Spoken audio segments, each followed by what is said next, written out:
Dun dun dun dun dun dun. I dun dun dun dun dun dun doodle doodle doodle dun dun dun dun dun dun dun dun dun dun dun.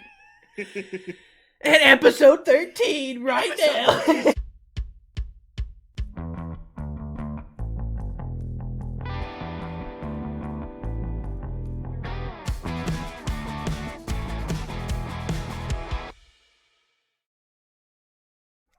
Welcome to episode number 13 of the Go For Two podcast. I'm your host, Jackson Wallace. I got my buddy Lucas here with me. Lucas, how you doing, buddy?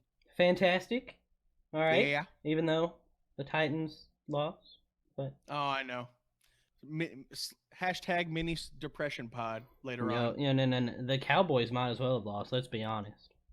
What do you mean? You didn't get anything good out of that game. Doesn't matter. You got the dub. Are you telling me that's not anything good out of the game? Why you feel are you good? like You feel good? You feel good about yourself for beating the Giants? I feel great about beating them 6 straight times and being 4-0 in the division with a winning record and the first place in the NFC East. I feel great. Yo, I did see a thing that what y'all are like. What are y'all against your conference right now? I seen some weird stat. Do you really? Okay, I seen some weird stat, and I was like, wow, they're really good in their conference, like within the last year or something. Yeah, it's absolutely crazy. I know. I wrote this down somewhere. Hold on, fellas. Yo, look, so Jackson, like, I asked him if he needed to get anything. Dude was like, no, I got it all here. Can't Oh, find here it is, it. right here. Now his See, cat's we're not- tail is getting in the way in the video. You can't have nothing nice. It'll be all right. So he was making a guest appearance. 9-1 versus the NFC East since 2018. Also 6-8 versus other teams Feels bad. in that span. So we're dominant in the NFC East. We are NFC East champs, my guy. But other than that, nothing too special. Did you know coming into this week, Mike Vrabel was undefeated against the NFC? Really? Fun note. Yeah. Won every game against the NFC last year. I got some other stuff about him, too. No. No, sadly, no. Sadly, no. What's up, Lucas? What we got on tap? Yo, first off, my mans, I gotta ask you, we got any questions? Mr. Casey or anyone say anything? Oh, you are right. We do have questions. Look, all right. So while Jackson's getting these questions up, I have written on my paper here, update on No Shave November. All right. Yeah, so look, me and Jackson and his brother Carter. I don't know why you're putting me in this. Anyways, me, Jackson, and his brother Carter talked about it, and we were gonna do No Shave November, where we didn't. We're still gonna shape up the beards, but we weren't going to trim them. All right, so Jackson gets on here, and I'm like, yo, man, I trimmed today. I didn't, or I shaped. I didn't trim, right? I just shaped it up. Didn't make this is also as long as it was before. And Jackson's like, oh, I trimmed mine today. What do you mean? What do you mean? Listen, he already failed. Like, this is just no fun. Out. We're trying to do something cool for the podcast here, and this man's just... We're all hanging out, and Carter said he would do it with you. I did not say I would do it with you. He definitely did. He was like, yeah, that sounds like a cool thing to do for the podcast. Times that redheads, especially with like the red's head with like the long beard. The only person I know that could pull it off was the guy in Game of Thrones. Okay, that was it. That's the only guy that can do it and pull it off. And that's because he's playing. He's an actor. Right? Look, Jackson, no one cares that you don't have the beard know-how. All right, no one cares. Here's the thing. All I'm here. I do care how terrible I look with a big bushy beard. I got my length. You don't know. Right. You don't know. That's the longest it has ever been in your whole life, right there. False, because I trimmed today. It was longer this morning. Would you trim 2 centimeters off of it? Huh? Did you trim like 2 centimeters? I don't believe it. What's the? No, it don't matter. Ask the question. Ask the question. I'm tired of talking to you about this. Just making me upset. Like okay. Anyway, but Lucas is doing great on No Shave November. So there's that. All right, we got a question in from Mr. Casey Crawford, as always, as usual and as per usual. Listen, first of all, he's left a first comment about our previous episode. He said, OMG, I love it. So great. Love the mask. That is hilarious. All right, boys, the Cowboys are going to win. Tom Brady is the GOAT, getting to 9-0. Oh. He says he's sad that the Longhorns lost to TCU, and Oh yes, of course, his Carroll Dragons are the best high school team. Okay, there we go. Now, here's his question, and this is to you, Lucas. He's like, all right, guys, who's going to win the college national championship game? He said, I'm going to pick OU just because I'm ready to see a Big 12 team destroy Alabama or Clemson. So OU will win, and Jalen Hurts will prove he is the man. Also, there's a Carroll Dragon on the OU defense playing safety, number 20, Robert Barnes. Take care, guys. Appreciate the comment and the question, Casey. Thank you so much. So, Lucas, who do you think is going to win the college national championship game? Right now, I have to say, I gotta say LSU or Ohio State right now. Yeah. And the game coming up this weekend, we're gonna talk about a little bit later when we do our picks. But the LSU Alabama game this weekend is huge. It's the biggest game of the year. Absolutely. And I mean, you could argue that this is a better matchup of two teams than the championship might end up being. Because I mean, let's say that LSU gets knocked out, then you don't get to see any LSU matchups. And if Alabama gets knocked out of the college football playoff, then you don't know about that either. But I think there's a good chance both of them, even if one of them loses to each other, like there's a really good chance that you see them in the end. So we'll see what happens. But I'm definitely thinking that Alabama would lose if they made it to the championship. Okay. So I think if LSU makes it to the championship, I think they win. If Ohio State makes it, then I think they win because I think Ohio State is really good. So an LSU versus Ohio State matchup would be incredible to watch. Mm-hmm. For sure. Okay. If you got both of those, I'm gonna pick LSU. Right. Okay. Yeah. That sounds good. Appreciate it. I'll be honest. I don't know a whole lot about college football. It seems like Ohio State, LSU, Bama. One of those guys. I kind of tend to lean a little bit more towards Ohio State, but then again, who knows? But definitely talk about this weekend's game for a second. It's the first time since 2011 that a number one is playing against a number two during the regular season. So definitely going to be worth a watch this weekend, and we'll give our picks later for that. Thank you for Case for the question. What's up, Lucas? Do you think Clemson belongs in the conversation? Yeah. Real quick before you say that, well, I think Clemson's going to make the playoffs for sure, as long as they don't lose. They shouldn't. I don't think they're as good this year as they were last year. I don't think even if Oklahoma wins out, I don't think they make the cut. They don't have the they lost. They don't have the schedule, so they don't have the stuff to back them up. I think Ohio State could lose a game and make it. Alabama or LSU could lose a game and make it. Clemson couldn't. Oklahoma can't. So for sure, yeah, I think you got Bama, LSU, Ohio State, Clemson. You got a couple teams kind of chomping at their bits, but at their heels a little bit.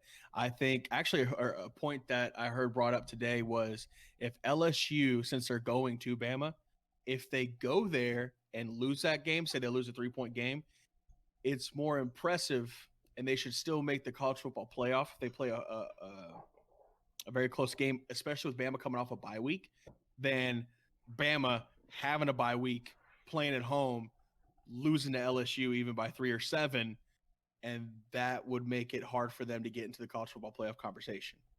So I also heard this. So I know that this wasn't on our thing, but it's okay to talk about because I think it's cool. Yeah. So Tua, the quarterback for Alabama, is hurt, and so they don't know if he's going to play or not. I actually heard some people saying, he probably will. I heard some people saying that they would rather Nick Saban not let Tua play, keep him, let him stay healthy for another week, like try to get his health 100%. Yeah. And then if they lose this game, it's better for their college football playoff picture because it's like we didn't have our quarterback, and then win the rest of their games with their quarterback. Compared to if LSU comes in and beats you at home with your quarterback, that hurts you that hurts you way more than, oh well, we lost, we didn't have our starting quarterback. Right. And to be fair, I don't think any coach should be thinking like that at all. Mm-hmm. I don't think you play for the security blanket. I think you play for the win. I think if Tua can play and he's healthy, then you play them and you go after LSU and you beat them and you knock them out of the number one spot and reclaim your throne. That's what I think you do. But I see why that could be a thing. Oh yeah, that's definitely what you do. But I'm like, but if you're, I don't think Saban does that. But I look at like Belichick could like think like that a little bit, and I'm gonna bring up something about him later when we talk about the Patriots later on.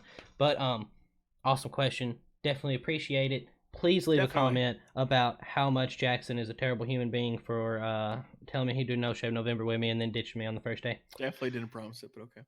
Definitely did. No, but guys, thank you for the comments. If you guys do leave a comment and or a rating, we will definitely read it out on the podcast for us, and it gets us warmed up and started in. That's it. I liked it. Topics. I liked it. It got us into the college football a little bit today. So our first topic of the day, Mr. Jackson, is something I think is pretty neat. All right, it's pretty interesting. Mm-hmm. So there are rumors. Right. So the Los Angeles Chargers, I almost said San Diego Chargers. That's why I had to sit there and think for a second. Every time I almost say it. Terrible. So they have a chance apparently to move from where they're at, which I think they definitely need to do. I wish they never would have gone to LA. But they have the opportunity apparently to move to London. All right. Ooh. And so here's the post that I read in the article from Ben Dubose. It says, should the Chargers pursue the move, the NFL could help build the team's bridge to London by transferring the $650 million relocation fee. It still must pay for the LA move to a London relocation. So the NFL still has to pay money for it, but they'll pay instead to go to LA. You're giving them that option. Instead of for the LA, right? Instead to move to London instead of LA. Right. The Chargers also could switch divisions with the Houston Texans. The Chargers to the AFC South and the Texans to the AFC West. Or perhaps could move the Chargers to the AFC East and the Miami Dolphins to the AFC South and Texans to the AFC East. So like definitely this is what I like. Up. Yeah. So Mike Hernandez, I don't know, you probably don't know who that is. So he commented on it and he was like, so hear me out, Chargers go to London and move to the AFC East. I like that. I like the idea of them moving to the AFC East. That too. And then the Dolphins slide over to the AFC South because they're in Miami. Which makes sense, yeah. Okay. Yeah. The Texans go to the AFC West because you got to move someone out of the South. So the Texans will move to the West. And then the Bengals and the Colts switch divisions. I don't like the Bengals and Colts to switch divisions, but his reasoning is because Cincy is further south than Indy. Right. So in terms of geological, right. So you would have Indy. And think about that, though. Think about that going forward, right, with a healthy Ben Roethlisberger. Pittsburgh, Indianapolis with Jacoby Brissett and their young team, Baltimore with Lamar Jackson. We'll talk about him a little bit later. And then you got, yeah. Then you got the Cleveland Browns. But that would be one heck of a division. I'm not a big fan of that, but I do like the idea of moving Miami over to the South. Oh, I'm gonna bro. You bring Miami to the South, bring Cincy to the South. The Titans are dominating that division, and you move the Texans. I like it because you're getting that interstate deal. You're getting Miami and Jacksonville. Oh yeah. So you're getting those two teams are going against each other, and then you have the Titans, and then you have who else would be in here? We got the Texans going Cincinnati. to the. Yeah, if we went by this, in that scenario, right? I'm assuming the Texans would probably stay. Right. I don't see the Texans moving out, but I could see Miami moving in so that the Chargers could go to the East. Wait, but then the Texans have to go to the West to take place of that, and then either way, there's a bunch of there's a bunch of moving parts, but I don't necessarily like the Colts Bengals move because I think that makes that division too hard. Definitely. But for me, I mean, hey, it'd be amazing. in terms of from two perspectives. One, as a viewer, that would be incredibly entertaining because the AFC North becomes incredibly competitive for the next 10 years, right? Also, from a second perspective, as a Titans fan, okay. Now I'm not as big of a Titans fan as you. I don't pretend to be, but I do like the Titans. Okay. I have been ever since Vince Young got drafted there from the Longhorns. Anyway, from a Titans perspective, that makes that division infinitely easier, right? You got a rebuilding Dolphins. Okay. You got Cincinnati who can't win a game yet. And in that scenario, you also have you still have Jacksonville. Okay, Gardner Minshew. All right, get his mustache out of here. Yeah. We gotta talk about that later. Nick Foles is starting this week. Oh, he better be. Anyone who says Gardner Minshew should be starting over Nick Foles really needs to reevaluate their life. 100% agree. I really, seriously, bro. I mean, sell mustaches and put butts in seats, but other than that, like, I don't understand why Gardner Minshew's even starting. If he wouldn't have lost a game, or if he would have only lost one game, I could see it. Or if he would have won last week. Right. But he didn't win might last have week. A conversation. They didn't win. They lost to the Texans bad. Really bad. Really bad. And Nick Foles is Super Bowl MVP. It's a no-brainer. But I definitely think so. Like, let's just talk about just the Chargers moving to London. So I want to touch. There's a couple things I want to touch on. I want to touch on like how that would affect the players, obviously, and coaches, like the staff, all having to move that far. Other teams within the division, especially having to travel to London twice a year, or having to go to London every year, no matter what. You know, and then also, I mean, you gotta think about how much more money do you think would be in it to move to that market? If you move to London, you're the only London team. Oh, you have Europe all the way behind you. That's so crazy. Like you have the entire EU, at least the entire EU that is fans of the NFL. Right. Yeah. So I definitely think like from the Chargers as like the owner and stuff like. And I think it would be amazing for the NFL because the NFL is the National Football League. From that point of view, like it makes sense that it shouldn't all be there. You know, like the NBA has teams in Canada, hockey has places everywhere. Sure. So I definitely think for the sport, it would be good. Yes. And can you imagine being the Chargers in London, right? So you have you have EU, they're all behind you because you're their first NFL team. You're coming in. Okay, you're going to be the best European players, whatever. Yes, you have logistics to deal with, but can you imagine home field advantage? Oh, great! It would be unreal. Because somebody's got to travel literally across the pond to come play in your house. It'll be the hardest place to play. But here's another thing: like teams that, like if they, they can't go home and practice, right? Like if the Titans played Jacksonville one week and then the next week have to go away and play the Cowboys, right? Right. They can go to Jacksonville and then fly home and practice and then fly to Texas. Right. But like in this instance, like if they had that, they would leave London and then it's like, all right, we're staying over here. They might. It would definitely make sense to do that. Oh, for sure. To stay in the States for a couple of weeks while you're on your road trip. Right, but then you got to have a separate place to practice again and stuff too. Right. So logistically, they'd have to have some stuff to figure out. And the airfare, that stuff, like your prices for that probably increase. But home field advantage would be something else, dude. Home field advantage would be insane. Oh, and I will say this though: there better not be a single Thursday night game in London. I swear. Oh, that would be bad. If you make a player play on Sunday during the day, or even worse, a Sunday night game, and they got to fly across the pond to go play on Thursday, you were all sorts of messed up, especially from a sleep schedule perspective. That would be almost impossible to play. They'd have to fix that. The league office would have to fix that so where you could not play an away game in London on a Thursday night. There's no way. Here's what they do now for the London games. So they make you you get a bye, and they let the teams pick. Like, do you want your bye before or after the London game? So if you're doing a Thursday night game, the only way I can see to justify doing that is if next week the team has to play on Sunday, obviously, but then for that Thursday night game, you have to give them the bye before it. Yeah, so they can get to London. Yeah. Also, the whole sleep schedule thing's a big deal. I think I would like it better if our first team outside of the United States was a Mexico City team, Canadian team, just because of the time difference. Yeah, and sheer distance involved. Yeah, it's just I feel like that's just a big deal. I mean, just having a team fly from, like, let's say, like, we play Oakland this year, and that's already a pretty big change, I feel like. But also think about this, you're the home team. Yes, you have great home field advantage, but you also have a really big disadvantage in away games. If you don't have a away stand for like 2 or 3 games in a row, and you got to go back and forth like every week, that could be interesting. So that would they'd have to figure that out with the league off, right, in terms of scheduling. So like I feel like everything could work out.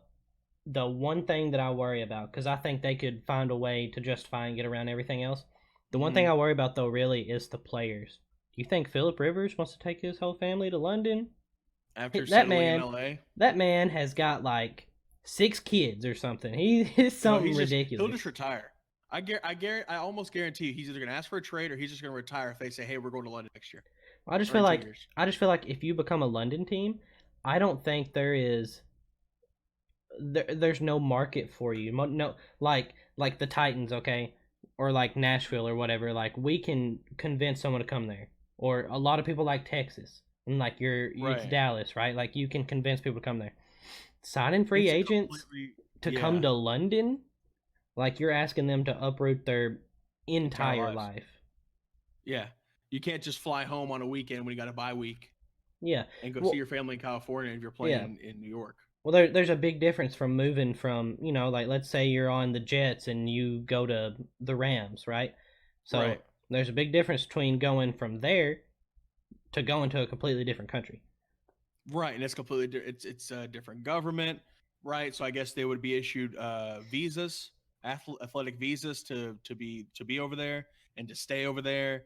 They got to buy. Everybody's got to get a new home. I mean, obviously, in a relocation scenario, yes, everybody's got to get a new home.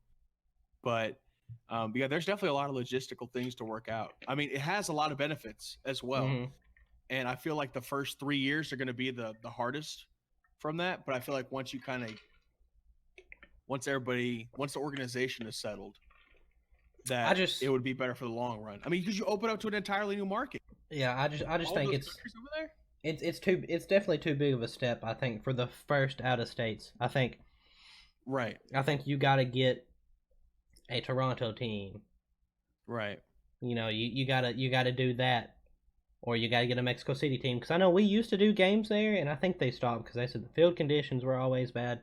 Yeah, but you would have an awesome market there, or even in Canada. Like I think you could definitely, and so I just worry about the players there and then go over there. Yeah. I worry about the players too, for sure. And it's definitely there would be a lot of things to figure out. But man, opening up to a completely new market like that would be something incredible. And as we said, the home field advantage would be insane, especially have a playoff game in London and you're the home team. That's insane.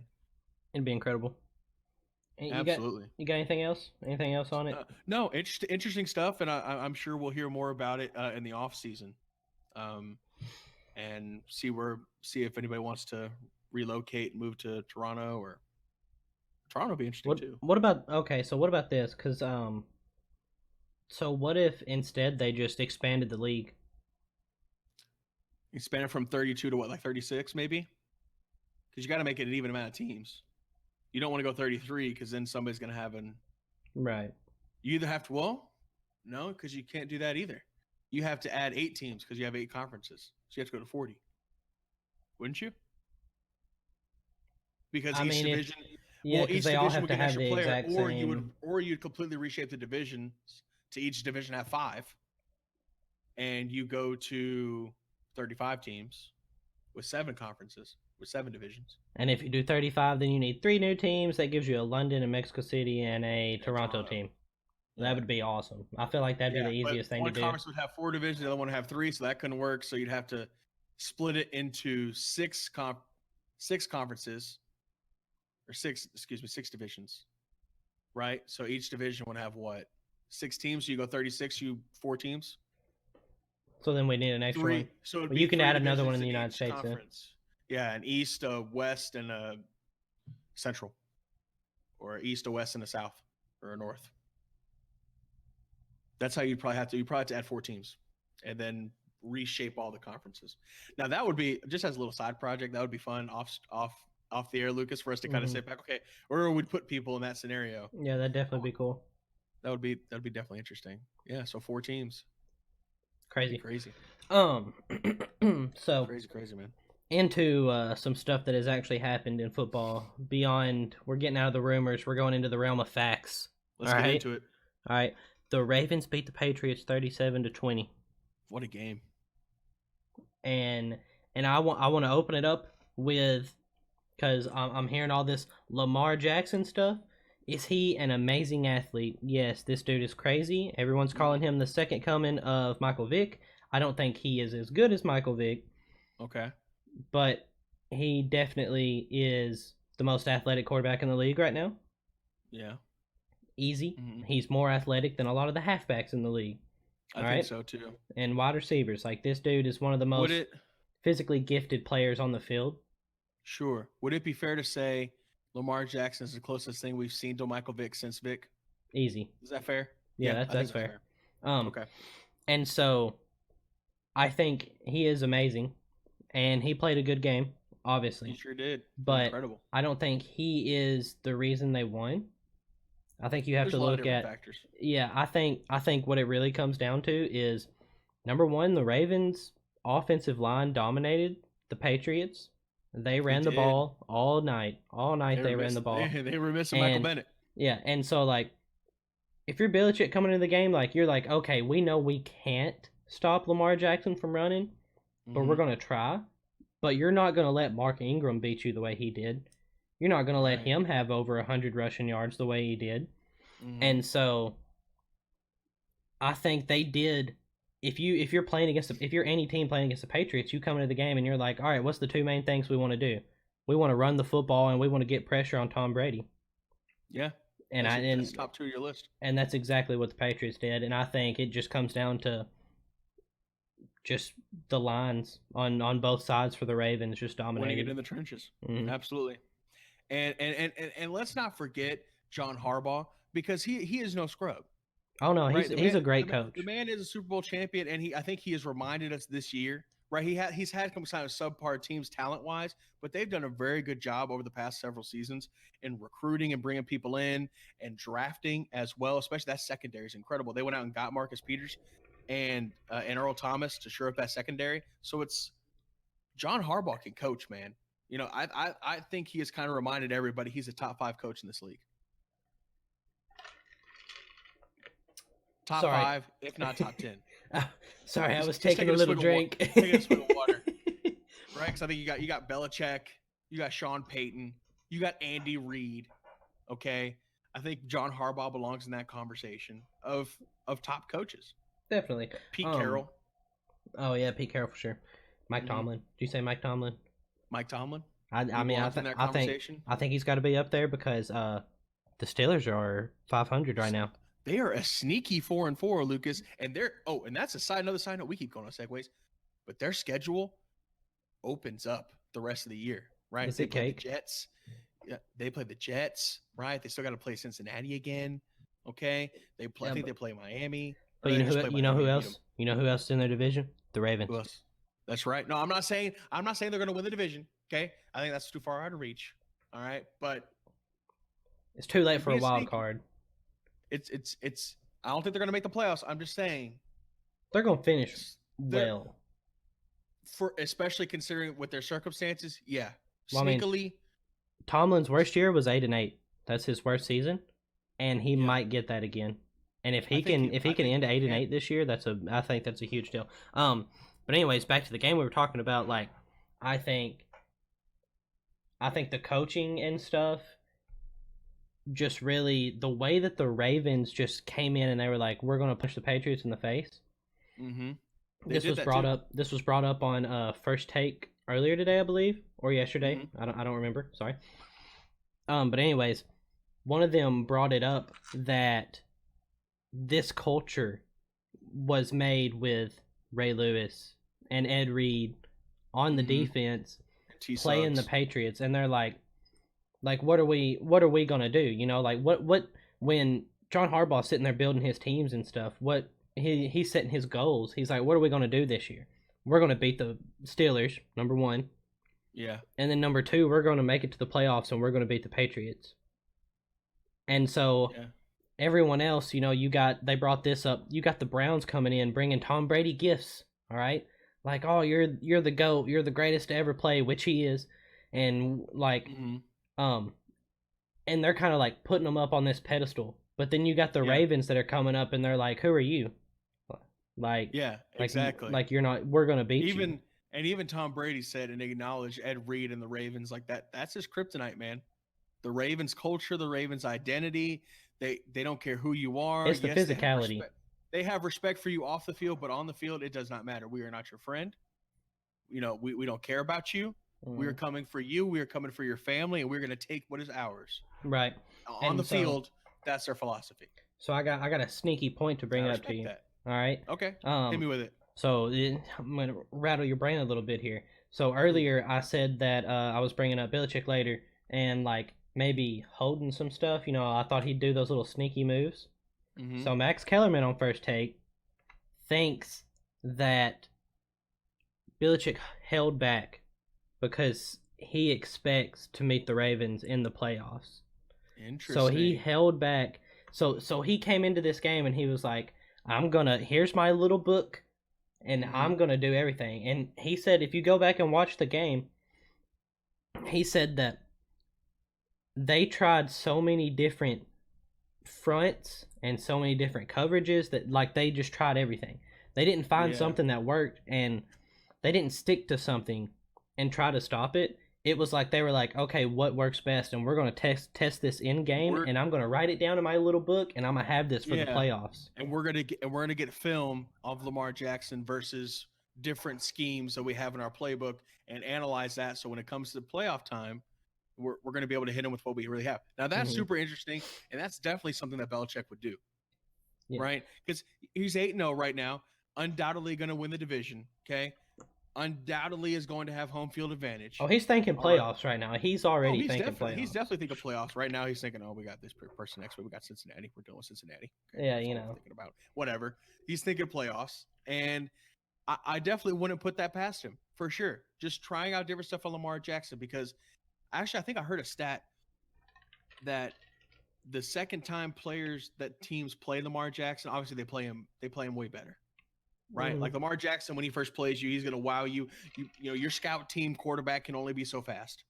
Your scout team halfback can only be so fast. I think that's the problem. Pull off the different moves and the balance that Lamar Jackson can.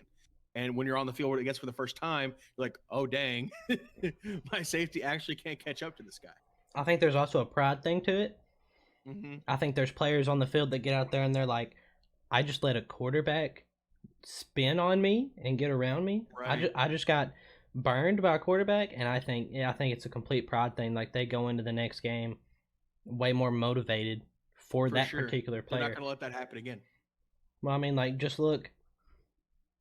I think the Ravens have done an excellent job. John Harbaugh's done an excellent job of building around what they got. Sure, definitely. Like they were like, okay, we're gonna make Lamar the quarterback, and we're going to change everything we do. That's the way you should do it. We're gonna work around him. Yeah. But I do have a problem with that style. I don't think it is as effective once it gets kind of figured out. Right. And so, if there's anyone to do that, it's the Patriots. Oh, they'll be ready. They'll be ready come postseason time. But that is not to underscore the impressiveness of what we just saw from Baltimore.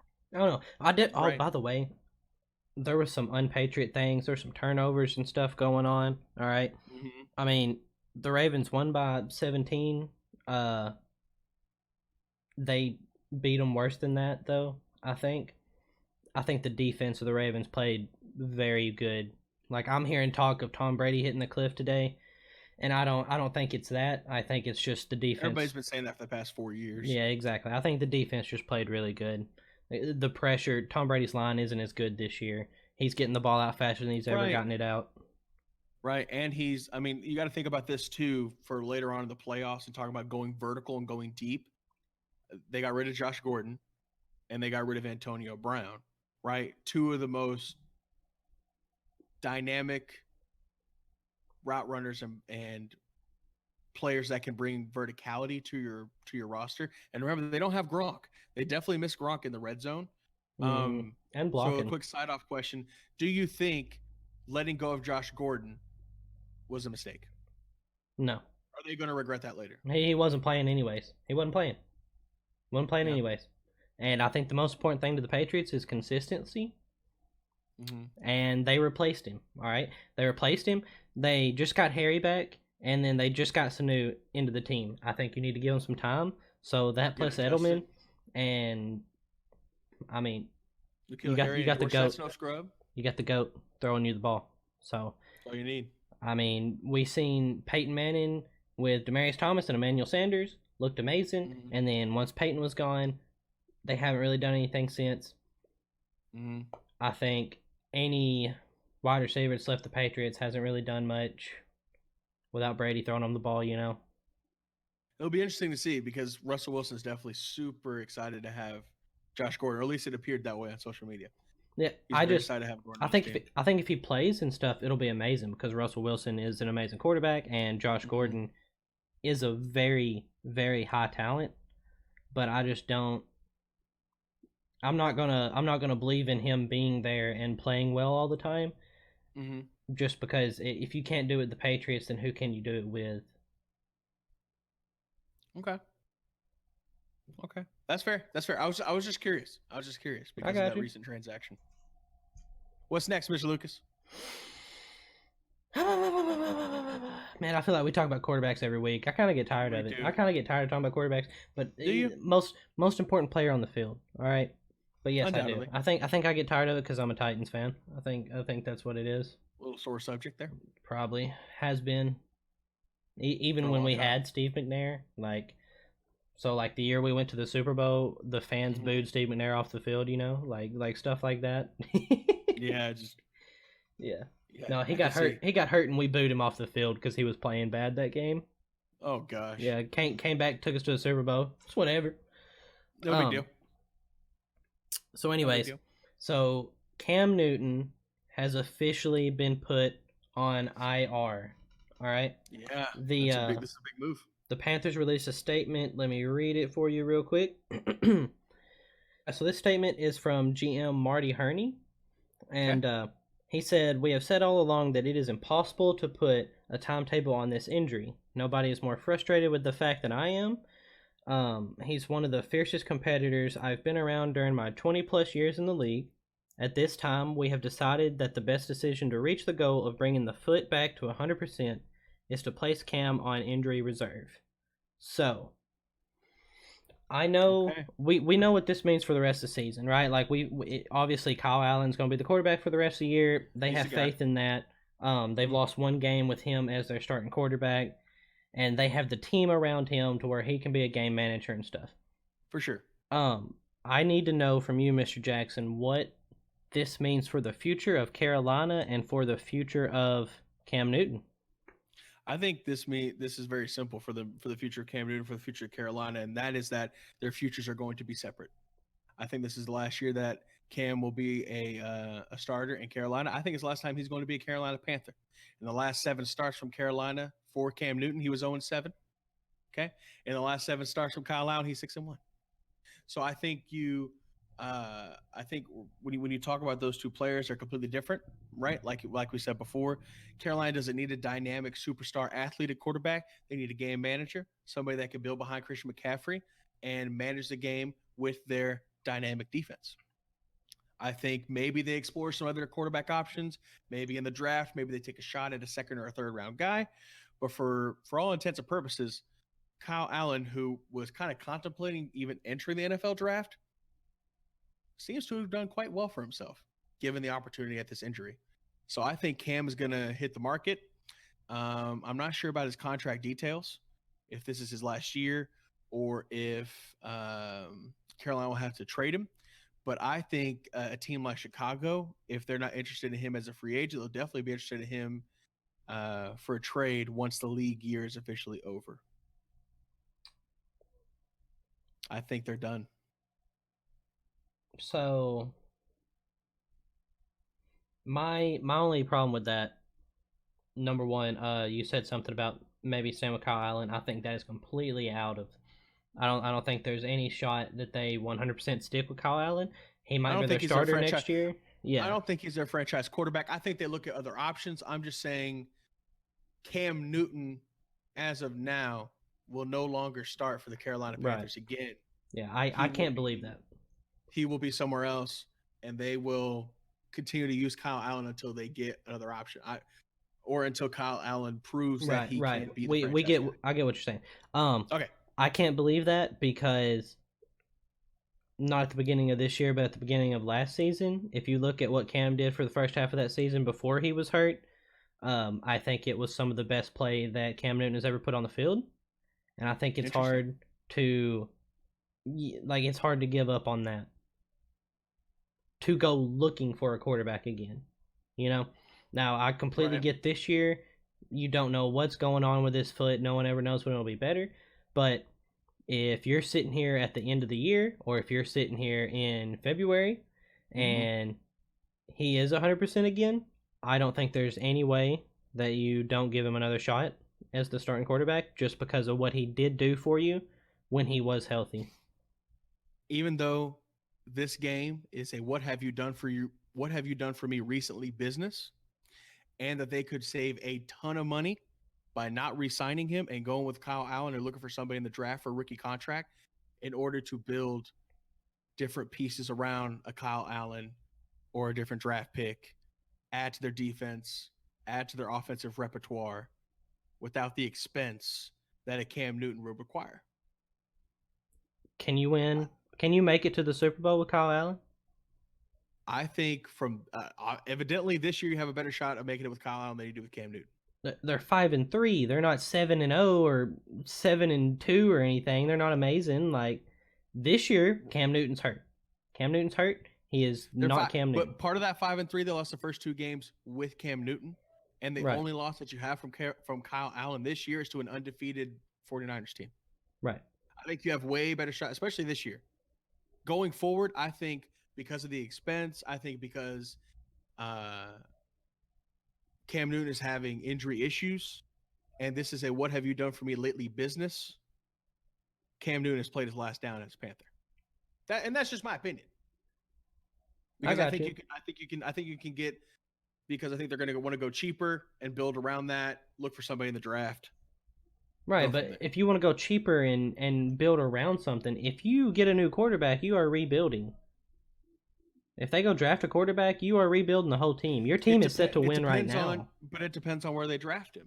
It depends on a couple of factors. One, how does Kyle Allen finish this year? Right? Is his only loss for the rest of the year going to be to the Niners? Highly doubtful. He's going to lose more games. Okay? That's just the nature of the beast in the NFL. Like this weekend against the Packers. Right. Exactly. So it's just, it depends on how he finishes out the year. It depends on how high they want to draft a quarterback. It depends on if they take a shot at one in the 3rd or 4th round, try and get lucky, or if they decide to trade up and really get one.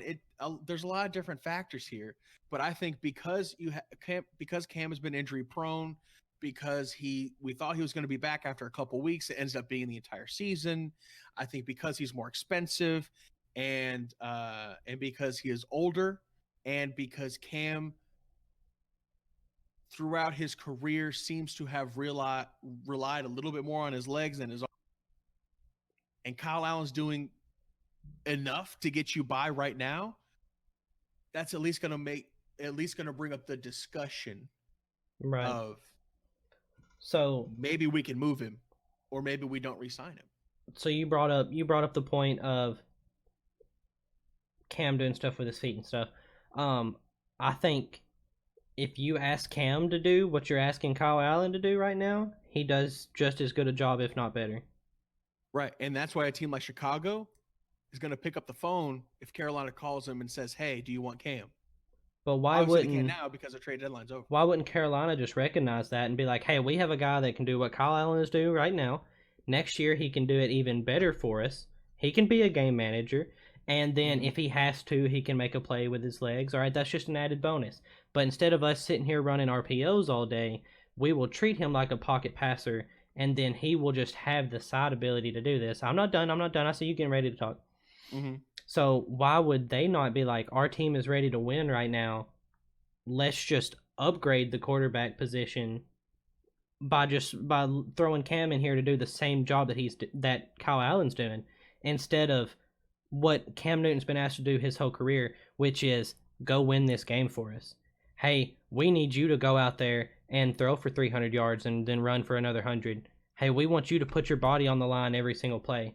Mm-hmm. He's asked to go win them games, and Kyle Allen is asked to not lose them games, and that is completely different. And D'Angelo Williams brought it up on First Take, and he got super emotional about it. Dude was yelling at Stephen A. Smith. It was awesome, but like, I've heard about that clip. I need to go see it. yeah, I think I sent it to you on Instagram. Yeah, I just haven't had the chance to look at it yet. Yeah, and like I 100%, 1000% totally agree with him that asked to do completely different things. Like you can't, and what he said was, we need to stop comparing apples to oranges, and give Cam Newton next year to, like, if you ask him to do the same thing, he can do it better. Right. I will say there is a flaw in your argument, and that is making the assumption that Cam Newton will do what he's never done, and that is be a pocket passer and the game manager. We're asking him to reprogram himself as a quarterback. He's been doing this his entire life. In high school, at Auburn, when he won the Heisman, in Carolina for his first several years playing. He's always been the guy to use his legs. He's always been the guy to get out of the pocket, to make plays, to be super Cam and dive into the end zone and put his body on the line. That is how he is programmed and wired. That's different, though. I'm saying stop calling QB run. Stop calling options. Stop calling read options and stuff. And if Cam Newton accepts it and says, yes, you know what? I don't want to use my legs anymore. I want to use it as a last resort, then that's different. But I think because that would require some rewiring, right, within his brain system to be able to reprogram himself to play as a pure pocket passer. When you already have one that is cheaper and less injury prone, that is winning you games right now, I think you move on from Cam Newton. You get a heck of a deal for him if he's still under contract. You could probably get a 1 for him, if not a 1, maybe a 2 and a 5 in terms of draft picks, and then you take a chance maybe in the drafted quarterbacks. Maybe you see where Kyle Allen goes. But I think if you look under all of this, take into account all these different factors, I think it makes more sense to move on from Cam. I say that from Carolina's perspective. I feel like you're okay with moving on from quarterbacks because the Cowboys have just done it easily your whole life. I think there's definitely a luck factor when it comes to that, and drafting good quality quarterbacks. We definitely got lucky picking up Dak in the 4th round. Absolutely steal the draft. Picking up Leighton Vander Esch at the or I think it was the 2nd round of this past year's draft. We've done a good job drafting, but it's different. I'm just like, I'm not saying generically we're going to keep moving on from quarterbacks for the entire league, because obviously that doesn't work, because quarterbacks are the most important, as you said, the most important part of the team. If you have a stable quarterback, i.e. Big Ben, i.e. Tom Brady, Peyton Manning, Brett Favre, you have a stable organization, a stable franchise. I don't take that decision lightly. I take into account in my decision the fact that Cam Newton's been hurt. He's been banged up. He has it within his wiring as a quarterback to be a runner, to be a scrambler, to put his body on the line, to dive into the end zone, to make the play, and that he is more expensive than what you have now. It's different if Cam Newton was completely healthy. If Cam Newton was completely healthy, and let's say he just, like he's having his toe injury, and he doesn't have a history of other injuries, and Kyle Allen steps in for a couple games, we're not even having this conversation if this lasts 3 weeks or 4 weeks. We're saying obviously you re-sign Cam, he's a heck of a player. But because he has to be placed on IR, and last year he was dealing with injuries, this year he's dealing with injuries, who knows what's going to happen next. Let's say you pay him. Next year, you bring him in and he tears his ACL, or he re-aggravates his foot, or whatever happens. Then you're on the hook and you set yourself back several years. But when you have something that's working, why get rid of it? But you're going to have that backup guy to follow up on anyways. All right? They're going to have Kyle Allen next year, and he can be back up to Cam Newton again. And you can send Cam Newton out there. You stop calling the options. You stop putting him in harm's way as much. He can roll out of the pocket and stuff. You're not asking him to just stand there. Patrick Mahomes. I'm talking, bro. Patrick Mahomes drops back every play. He drops back, and this man runs around. Him and Russell Wilson run around, throw the ball down the field. All right, don't you dare Cam Newton can do that. Mahomes and Cam Newton. Cam Newton doesn't belong in the same breath as Patrick Mahomes. I'm not saying he's as good as Patrick Mahomes, but I'm saying the blueprint of you can roll out of the pocket and still throw the football is something that Cam Newton can do.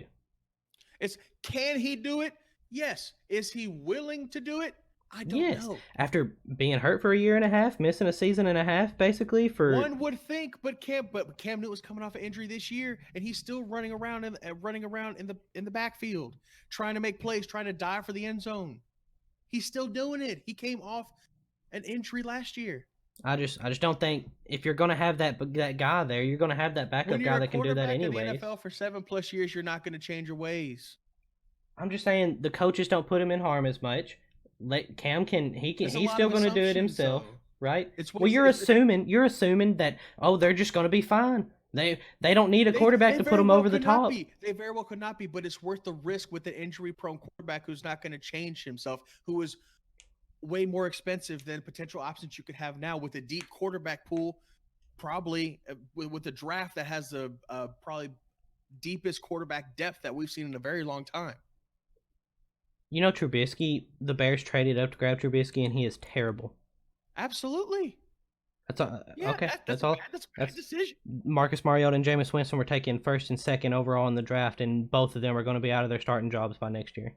They both are.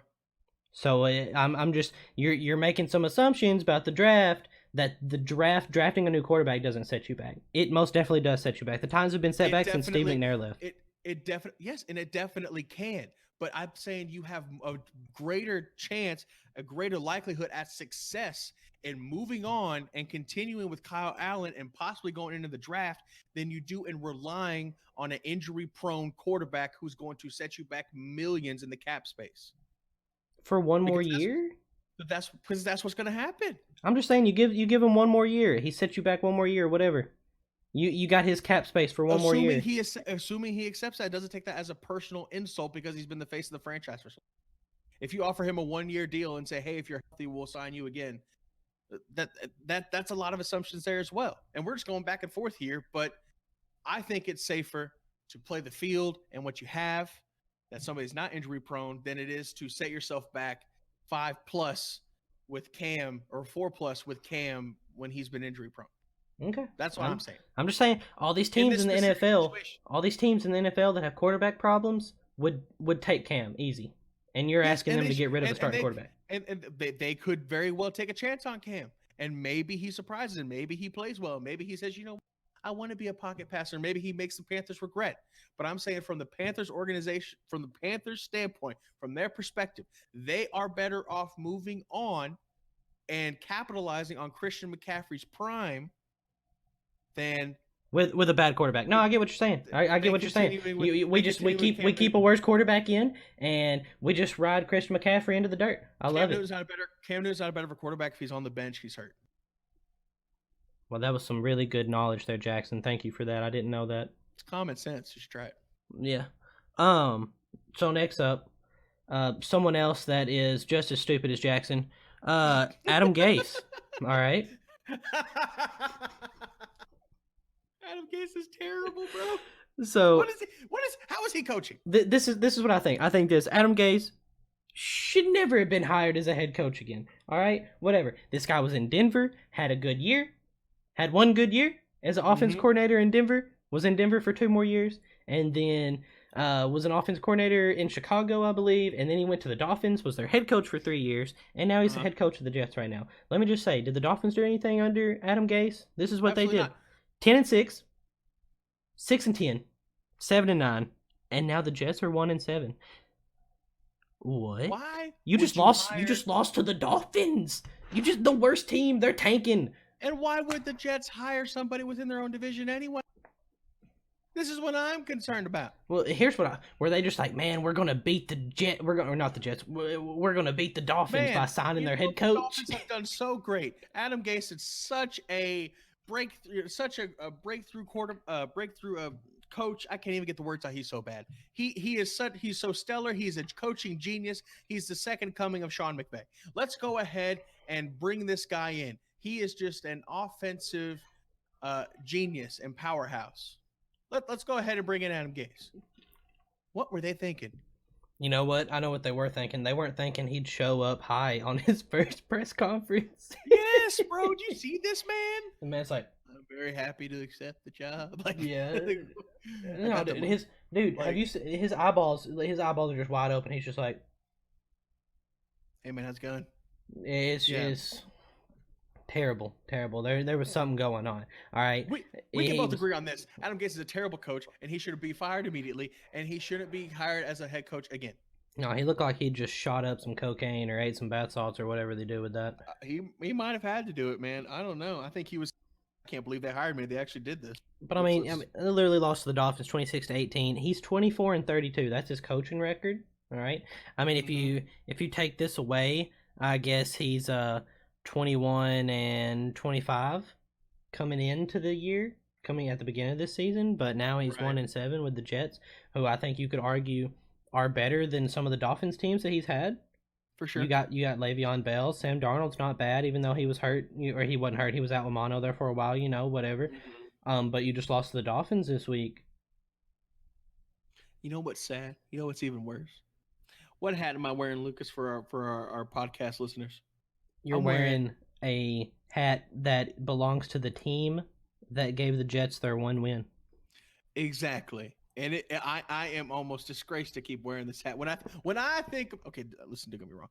I love having the hat on. Okay. I love what we've done the past couple of weeks. Okay. We're finally getting into form a little bit here. However, we lost to the Jets of all people. We lost to Sam Darnold, the man who saw ghosts the very next week in New England, the man who the following week can't beat the Dolphins. The Dolphins, Lucas. You know how much pain I am in when thinking about this subject right now. Yeah, I think we're good with the Adam Gase. Let's move on to hometown heroes.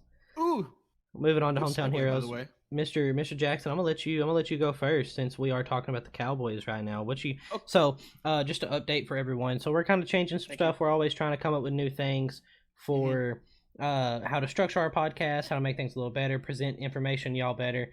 And so we're trying to restructure how we talk about the Cowboys and the Titans. And so what we're doing is we're going to start doing the Hometown Hero segment, which is where Jackson and I will give the 3 things that we like and dislike about our team. So Mr. Jackson's going to go first this week. He's going to give us the 3 things he liked about the Cowboys game and 3 things he didn't like. And, if he's got any side notes, because I definitely have a fantastic side note for the Tennessee Titans later on. So, Mr. Jackson, if you would please take it away. Take it away. I appreciate that, man. What an introduction. What a segue. You love to see it. You love to see it. Listen, I watched the Cowboys game last night, and I definitely had some takeaways from this game. Number one, missed, and this is not even getting to my list. I'm just talking to you guys here, the fans here for a second. Okay, you're in your car. All right, you're listening to me. All right, maybe you're sitting at home watching the YouTube video. Okay, I'm making eye contact with you right now. Level with me here. Okay, just level with me. Okay, missed opportunities, lack of discipline from my Dallas Cowboys. Okay, first of all, I am super happy that they won the game. I am super happy that they completely throttled the Eagles, right? What I am upset about is the fact that we scored 37 points and could have scored 50. I think in the past 2 games, we definitely could have scored 50 points. Penalties are holding us back. I'm going to get into the list, but I'm going to level with you. Cowboys have a whole lot of potential, and I really think at the end of the day, what's holding us back is a lack of discipline, missed opportunities, and that comes Coach Clapp, Mr. Jason Garrett. Okay, I think at the end of the day, I think we're going to make the playoffs. I think we might even win a playoff game, but I don't think we're going to win the big one until Jason Garrett's gone. Can we please get Bill Cowher or somebody that can get these guys on the sideline all wrestled up and get them playing like a team, please, instead of just individual talent, because we are loaded. from top to bottom with complete star power. You go and you look across the offensive line, best offensive line in the NFL. You look at the running back. Okay. All right, Jack. Come on, buddy. Listen, Look, I'll agree y'all got the best roster. Your coaching staff is not the best. Let's get on. Let's get on into the list. I'll be here all night if you keep ranting. Look, I'm just leveling with the crowd, man. You can level with the crowd all you want. We trying to bring some structure in here, and this is my segment. You ranting. I'll let you talk about the Titans here in a minute. I'll let you talk about them for 30 minutes last week. Exactly, and we're doing this, so I don't do that anymore. All right. All right, fair enough. However, nothing on this list will change until we get rid of Justin Garrett. I just want to preface what I'm about to say with that fact. Okay. All right. Number one, we're going to go into my likes. Okay, we're going to start with some positive stuff here. Okay, number one thing that I liked, we were feeding Zeke. We were feeding Zeke this game, Lucas, okay? This man, Zeke Elliott, had 23 carries for $139 on the ground. That is 6 yards average a carry. He was playing incredibly well. He's on my fantasy team. I saw him bust off a couple 12-yard runs, a couple 15s. He even had a 19 in there. Now, he was about one shimmy or stutter step away from busting out a 60-yarder yesterday. Okay, yeah, little shimmy, all right, on Monday. However, feeding Zeke, when we feed him more than 20 times a game, we typically win the ball game. Continue feeding Zeke. I like that. He's played very well. And when the running game goes well, Dak Prescott goes well. Okay, number two, into my likes, big time plays and big time moments. 3rd and 15, no problem. Crossing pattern up to Amari Cooper, 42-yard touchdown, right? 3rd and 6 on the Giants 42. And what do? Little rollout option, deep to Blake Jarwin. You saw Dak Prescott taking command, telling him to go deep down the field, and Jarwin brought in a beautiful catch and used his pure athleticism to get all the way down and score the touchdown. That was number 2. Number 3. Wait, real quick. Was that when he jumped over that guy and then fell into the end zone, and you were just that like, was Michael Gallup? Yeah. That was Michael Gallup. That was beautiful. Okay. Right? It's loaded. All right, with a different coach, with Sean Payton. Ooh, this team with Sean Payton would be so good. Okay. Super Bowls. I said Dynasty. Bowls. That was plural. That was plural. Dynasty, Lucas. Dynasty. That's what that would be. Anyway, Dak taking command. All right. Dak, his stats for the game, 22 of 35 for 257 and 3 touchdowns. He did have an interception in the beginning. Okay.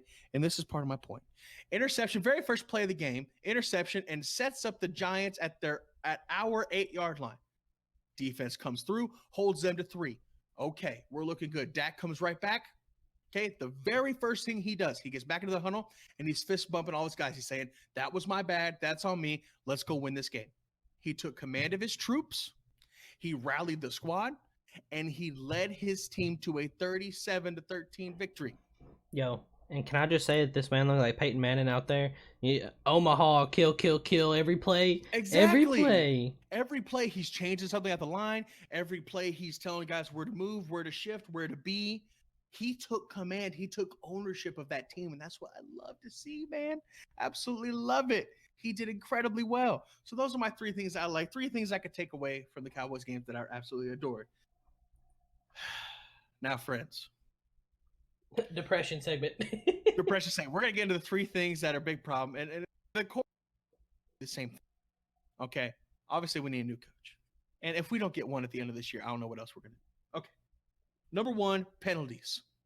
Penalties led to, or what I call drive killers, especially in big time moments. 3rd and 1, and we get a holding call, make it 3rd and 11. It's a lot harder to convert a 3rd and 11 than it is 3rd and 1, isn't it, Lucas? Oh, I know all about it. 14 penalties, I think, this week. Little offensive pass interference, drive killer, right? Or Giants are moving, you have them you get them off the field, 3rd and long. Oh, roughing the passer penalty, automatic first down, unnecessary roughness. Okay, fighting on the sidelines. Yo, didn't you have a rough in the kicker one also? Didn't they kick a field goal and you roughed them? Yes. Yeah. And forced on the kickoff. You gotta love it, bro. Absolutely terrible. So that doesn't make sense to me. We had 10 penalties for 104 yards. The entire length of the football field, we had in penalties. Man, you sound like us, Jack. We had 12. Yes. You won the game. It's terrible, man. Penalties. Number 2 thing I did not like. Early turnovers in this game. The interception on the very first play of the game, it was just a dumb throw. It was a dumb play. And yes, we talked about Dak taking command and taking ownership of that and moving on and bringing his team to victory. And that's great. But you can't, against a good team, against a New Orleans Saints team, against a 49ers team, against a New England Patriots or Kansas City Chiefs team, that's 7. Automatic. He panicked. The defense is not going to be able to hold to 3 in every scenario like that. That was just a dumb throw.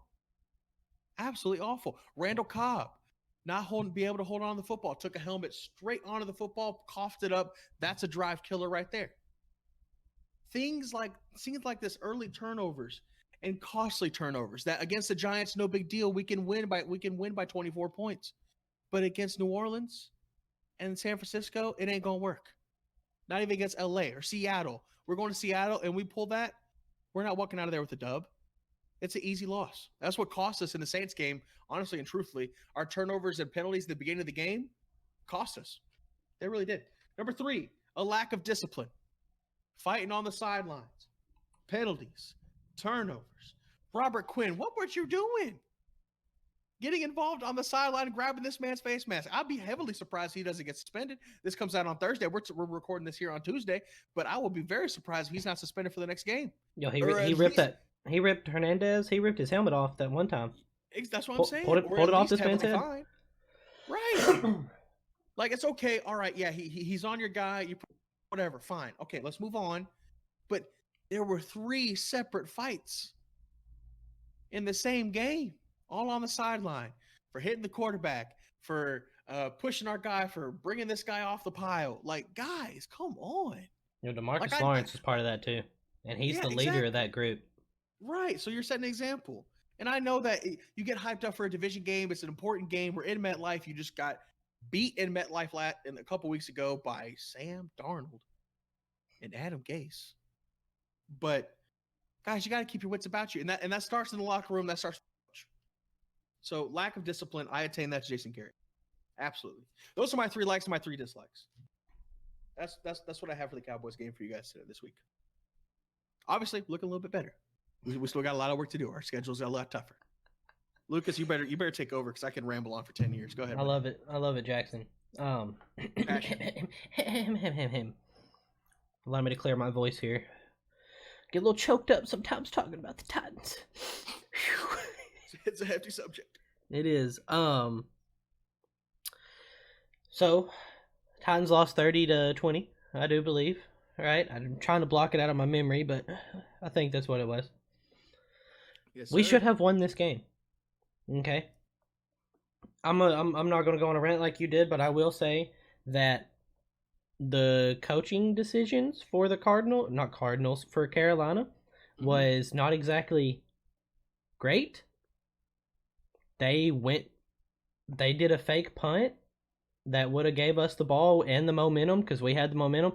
They did a fake punt because they were like, hey, we need to catch this momentum. We need to stop this because we know the momentum's about to flip. And we stopped the runner. They did like a direct snap. We stopped the guy 2 or 3 yards short. And they push the pile. They get across. All right.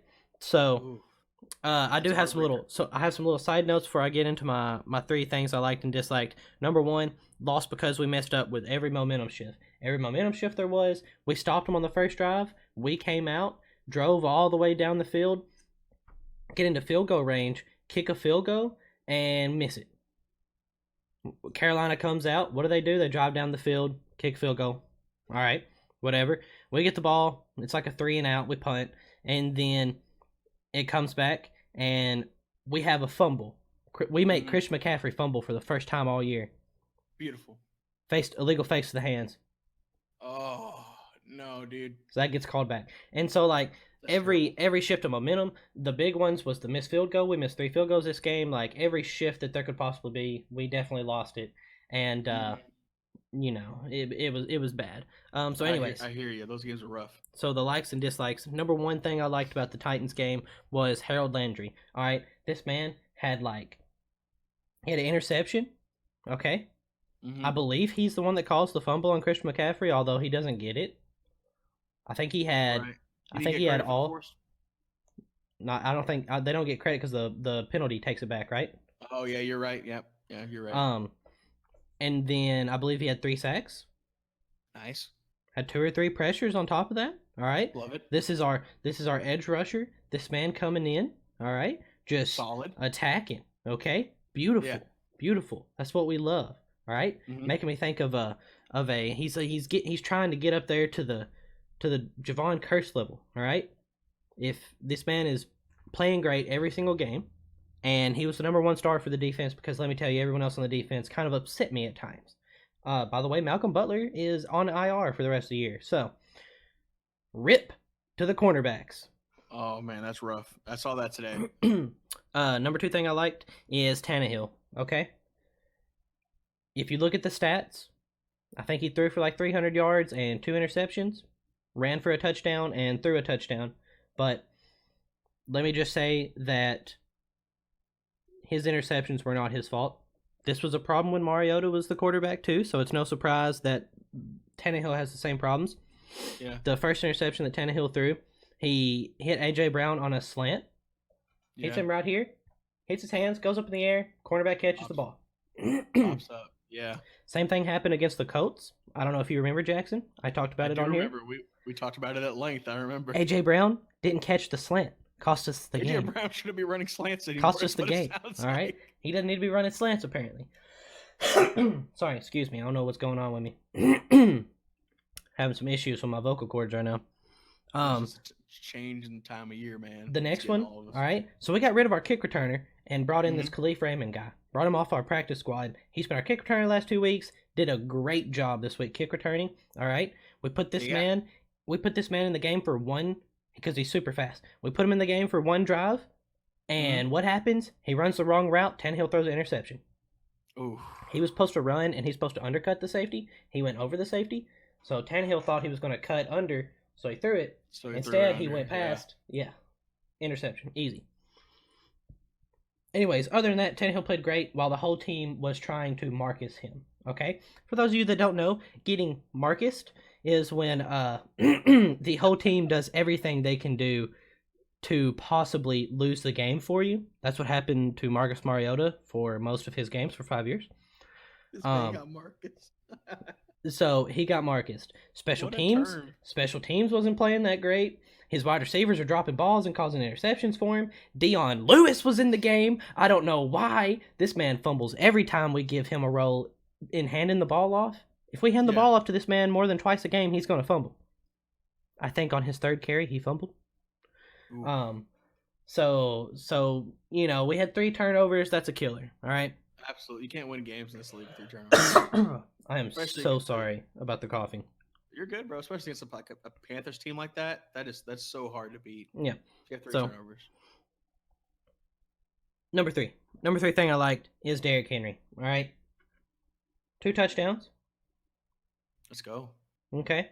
Actually, Tannehill didn't throw a touchdown. Yeah, he did, because one was to Derrick Henry. So Derrick Henry had 2 touchdowns. All right. One was off a screen pass. It was like a 30-yard screen pass. It was beautiful. Looked like a galloping gazelle. But he is good with the screen passes. He really is good with the screen pass. He made like 2 or 3 people miss. It was nice, man. I'm telling you. I say gazelle, but he's more like a... he's too big to be a gazelle. So I guess he's like an elegant lion leaping through the jungle. Love it. You know? All right. And then he ran one in. And we came out after halftime, Jackson. We got the ball.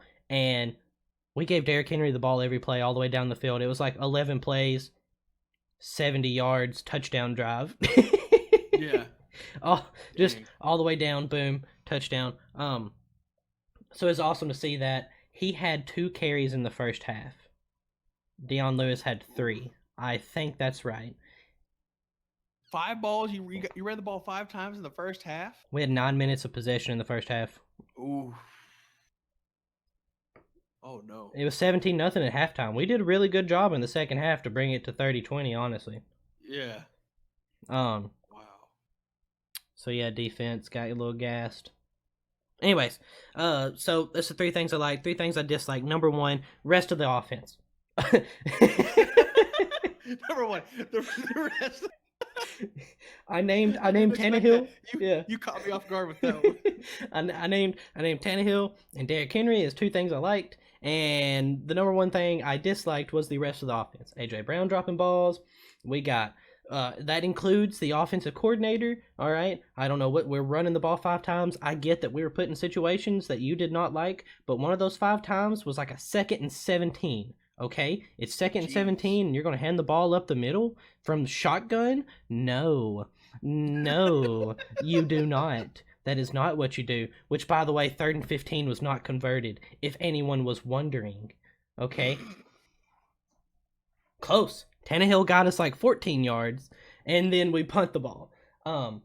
Okay? So, number 2, defense missed opportunities. I got you, Jackson. I know what you're feeling. All right? Look, this is what happens. Let me tell you that Kyle Allen is nothing special. You know what he does? He drops back, he hands it to Christian McCaffrey.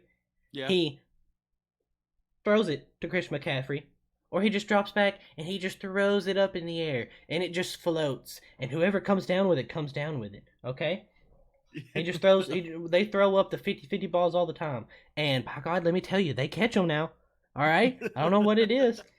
Malcolm Butler got beat in the end zone on a 50-50 jump ball. Okay, which he broke his wrist on, which I'm really upset about. Yeah. And then I got a Dory Jackson running down the field, and this man jumps up in the air to catch this ball. Should have been an interception. His hands are like this, and the ball just goes right through it. Okay? All right? Ball goes right through his hands. Of course, the Panthers wide receiver catches it for about a 50-yard gain. It's whatever. Who cares, right? All right? Missed opportunities. Missed that interception. Malcolm Butler dropped an interception that hit this man in the chest. Okay? Oh, no. Hit him in the chest. We got illegal hands to the face on that one fumble. Should have been a turnover. It was not. We have offsides on 3rd and 4th down and stuff like that. Just missed opportunities. When you can get off the field, you're not getting off the field. You're letting Kyle Allen. By the way, the Titans have the worst zone defense in the league, I think. I don't know that based off stats, but my eyeballs say that they do. Yeah. Because it's like 3rd and 17. Kyle Allen drops back, hits a guy running a curl route. Sick of it.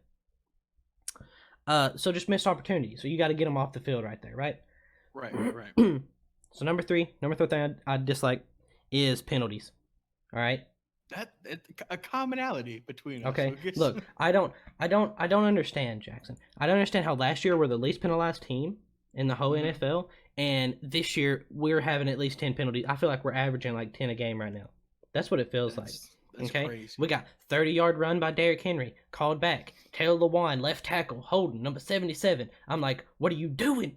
All right, we got illegal hands to the face, all this stuff. We got offsides by our right guard. I will say 2 of our offensive linemen, 2 of our starters were hurt this game. Oof. I sent you a clip on Twitter, Jackson, where Roger Saffold is blocking no one. He's sitting here and he's I like, saw that. and no one, just absolutely no one. I don't. All right. Anyways, penalties though. We had some pass interference calls, offense and defense. It was just too much. Okay. So that's it for what I liked and disliked. Real quick, I have a side note. Okay, where's the testicles? Where are they? Nowhere to be found? Where are the testicles at, bro? All right, this is Coach Go For It. Okay, this is the gung ho coach. That's like, if it's 4th and 1, we're going for it. 4th and 2, we're going for it. If we think we can score a touchdown instead of a field goal, we're gonna go for it. Opening drive, not opening drive when we kick that field goal, right? I'm sitting here and I'm thinking, I'm watching the game and I'm thinking, I'm like, okay, we have our kicker back. We got our starting kicker back this week. He's been hurt all year. He's been on IR. He's finally back. This man hasn't kicked in a game since last year. He missed 3 field goals this game. I understand. Okay, I understand that you're not 100%. And so that's okay. I can't blame the kicker. Although obviously I can, but it makes sense, right? Right. It makes sense why you missed. Like, you're getting back into the game, whatever. Next week you'll be fine. Yeah. We get all the way down the field to like the 27. It's 4th and 1, and we kick a field goal and miss it. That's a momentum shift. Carolina instantly goes down the field, scores. Okay? But where's the testicles? Coach Go For It should have gone for it. It's the same as missing the field goal, which, I mean, you don't think you're going to miss the field goal. You're sitting there and you're thinking, okay, I'm going to get 3 points. Yeah. That's fine. But it's 0-0, and you just 3 and out them. Right. Go for it. Go for it. Might as well. Exactly. What do you have to lose this season? Everybody's counting you out. It's 4th and 1. Your kicker's been hurt all year. This is his first game back. Like, you need to help out the boys. And I wonder where Coach Go For It is at, where I've got him running QB sneaks in game-changing situations against the Chargers and stuff like that. Like, do we punt the ball or do we QB sneak it to get the 1 yard, and then Philip Rivers doesn't have, like, he gets a 30-yard field instead of a 70-yard field, right? Right. So, like, we're willing to make that decision, but we're not willing to go for it on 4th and 1 at the 27 when the game just started. I feel like you have to. There's some inconsistency there. Yeah, you need to take hold of the game right there. But anyways, that does it for the Hometown Heroes group. By the way, guys, if anyone has a better name for the segment, all right, because this is what our 3 things we liked and disliked about the Titans and Cowboys. Right now we're calling it Hometown Heroes, but if anyone's got anything else, I might have to start calling it Hometown Zeros, because the Titans cannot get a win. Dude, I'm telling you, get the creative juices flowing and let us know, guys. Let us know what sounds good. Yo, so, Mr. Jackson. Yes, sir. It's time for Take It or Leave It. Oh, that's my most favorite segment, dude. I love Take It or Leave It. I think I got some good stuff for you this week, okay? I got some good stuff. This man texted me earlier on today. He was like, listen, Take It or Leave It is lit tonight. I said nice. Let's get it. I said nice. He nice and I said it should be nice tonight. They're interchangeable, but I said nice. All right? So when we're sitting here talking about stuff, who's got their facts right? Me. This guy. All right, Jackson, the one that's wrong all the time. All the listeners, you should all know. Who do you believe? This guy. You don't believe him. All right, get him out of here. Doesn't know what he's talking about. All of this is still stemming because I trimmed my beard to this morning. All right. Why. Anyways, Mr. Jackson. Yes. Quick update for anyone that hasn't heard what Take It or Leave It is. Take It or Leave It is a segment where I usually take like around 5 things, right? And I'll state it, and I'll say take it or leave it to Jackson. He'll tell me what he thinks, and then I'll take it or leave it, whatever. And it usually makes for some pretty cool conversations, and we try to do it a little quicker, so we're not just talking about one thing for forever. So, right. Up first, Mr. Jackson, we have take it or leave it. Lamar Jackson belongs in the MVP conversation. Ooh, I think you have to take it. I think you take it. I think he's shown that he is one of the most special young quarterback talents in this league. I think the game against the Patriots was a statement game. Don't get me wrong. I think the Patriots are going to get him back, especially in the playoffs. Bill Belichick. Since you told me about the thing with Bill Belichick, I think he's kind of scheming. You're probably right on that.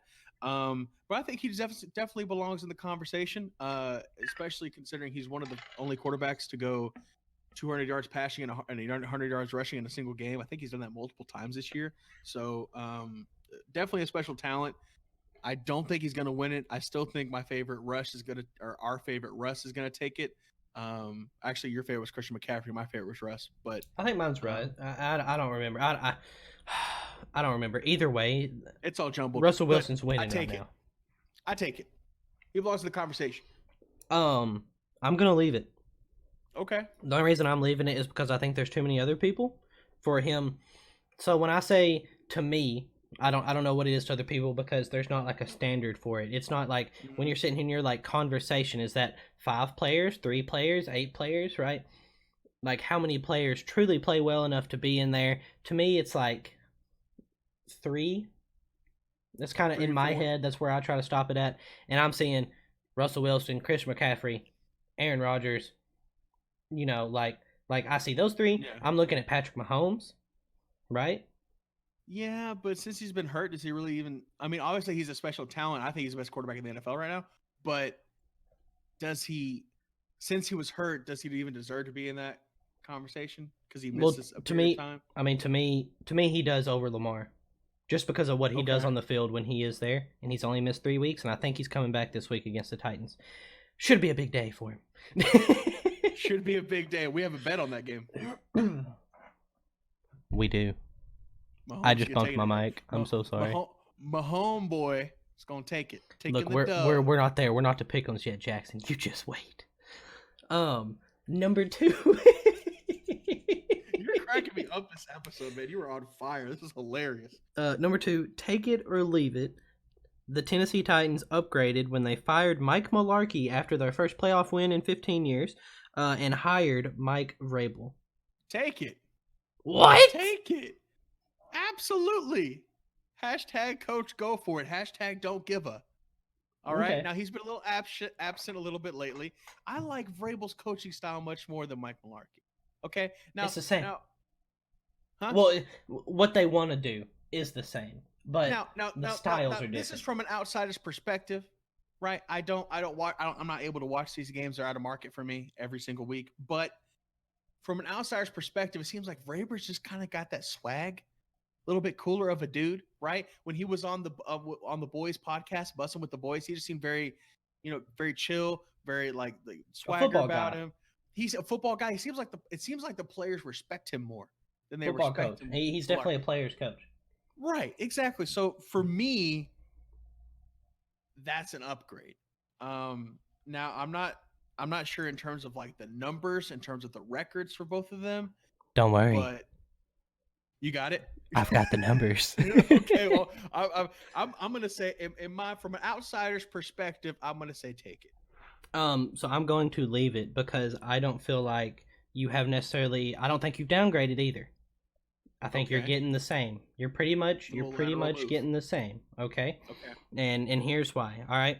So Mike Mularkey was 11-14 in his first 25 games. 11-14. Okay. Vrabel is now 13-12 in his first 25 games. Okay. So right. So it looks like an upgrade, right? Mike Mularkey inherited part of the way through the year a 1-6 Tennessee Titan football team with a rookie Marcus Mariota. Okay? Vrabel was handed a 9-7 football team with a franchise coming off its first playoff game victory in 15 years. Okay? And so Mike Mularkey took us to 2 back-to-back 9-7 years, and then last year Vrabel took us to a 9-7. But do you think we're going to go 9-7 this year? It's not looking like it. Okay? And what are you going to blame that on? Or are we going to blame that on Marcus? You can blame it on Marcus, but Marcus took us to 9-7 3 years in a row. Okay?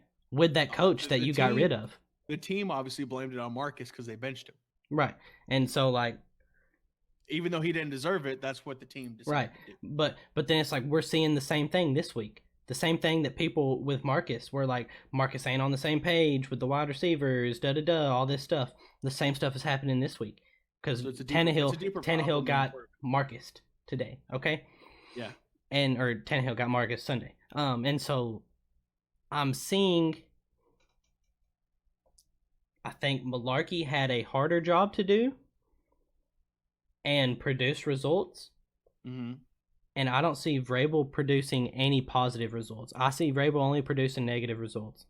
I see Vrabel coming in and our offensive line is worse. Mike Mularkey had the number 1 offensive line one year. The next year, they weren't number 1 anymore. But his first full year as the head coach, we had the number 1 offensive line. Okay? And Marcus Mariota was the franchise quarterback. Right, but do you attribute that more to him inheriting a better team, like him inheriting a better offensive line, or that Vrabel downgraded the O-line? Like, does Vrabel have less to work with is what I'm curious about. On the offensive line? Well, we upgraded at left guard in theory with Roger Saffold, right? Yeah. But and so we upgraded at left guard, and in theory we upgraded with right guard as well because we drafted a guy and replaced our other player with him. Mm. But let's say we didn't. Let's say we downgraded at right guard and upgraded at left guard. Well, it's the same. Those cancel each other out. Vrabel hasn't done enough to you to prove he's an upgrade yet. Right. He's done the same or worse. I think in terms of results, it's pretty much been the same. Mm-hmm. My problem with it is that Vrabel has way more talent. Way more talent. I mean, Mularkey got a 1-16. Do you know who our star wide receiver was when Mularkey was here? Rashard Matthews. Oof. He's not in the league anymore. Kendall Wright, not in the league anymore. Yeah. That's true. That's definitely true. And part of it is kind of stuff that you can't measure yet. Part of it's culture, right? Like which coach brings out the best culture within the organization, which coach brings out the best in his players. I think But they're sorry. it's like, right now, I see your point. I see it. It's just from the outsider's perspective, Vrabel seems Right. like Yeah, I'm sorry. We've definitely talked about this way too much. okay, let's move on. Anyways, so number 3, take it or leave it. Yes, sir. There's cause for concern after the Packers lose to the Chargers. Leave it. Leaving it? Well, I don't think it's time to hit the panic button.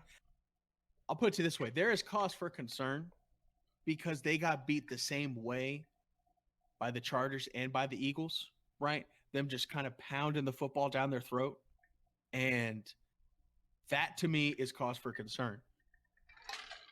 So I guess in that scenario, I would say take it. But I don't think it's worth hitting the quote-unquote panic button. I still think the Packers are a very good team. I still think there is still a little bit of a learning process with Matt LaFleur as their head coach with Rodgers. They have to shore up that interior defensive line, I feel like, and I think they have to figure out a way to where Rodgers isn't playing good to create some offense, because that 50 yards of total offense in the first half with Rodgers, with Aaron Jones, with Devontae Adams, there's some kind of a problem there. So I reverse my stance. I say take it, but not time to hit the panic button.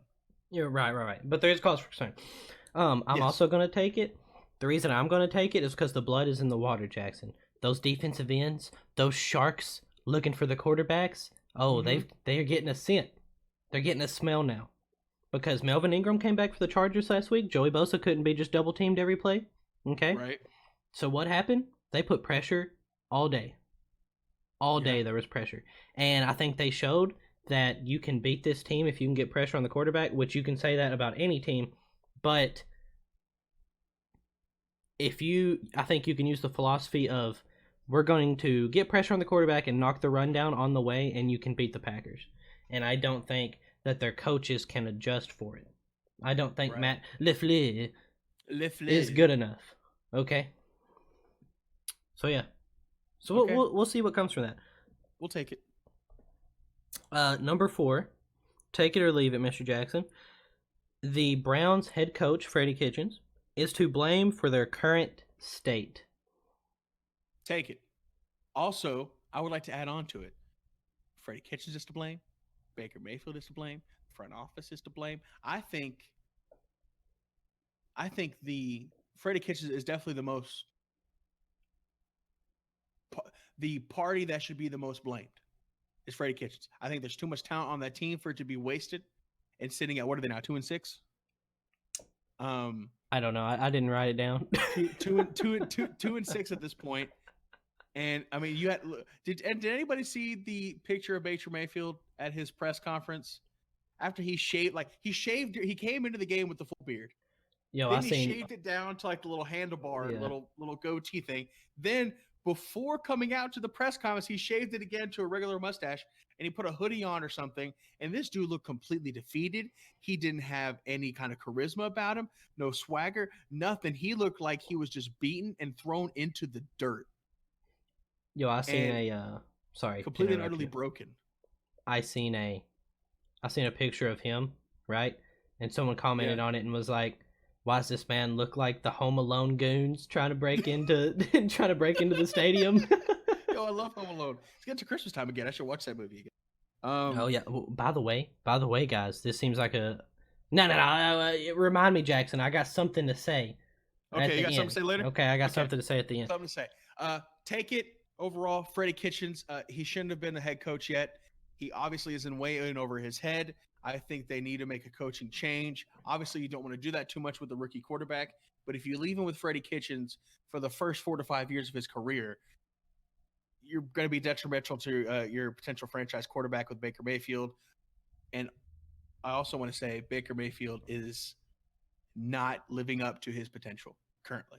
And part of that's the coach's fault, and part of that's his fault. I'm leaving it. Okay. You're leaving? I'm leaving it, and here's why, Jackson. Here's why I'm leaving it. It is the GM's fault, and this is why. All right?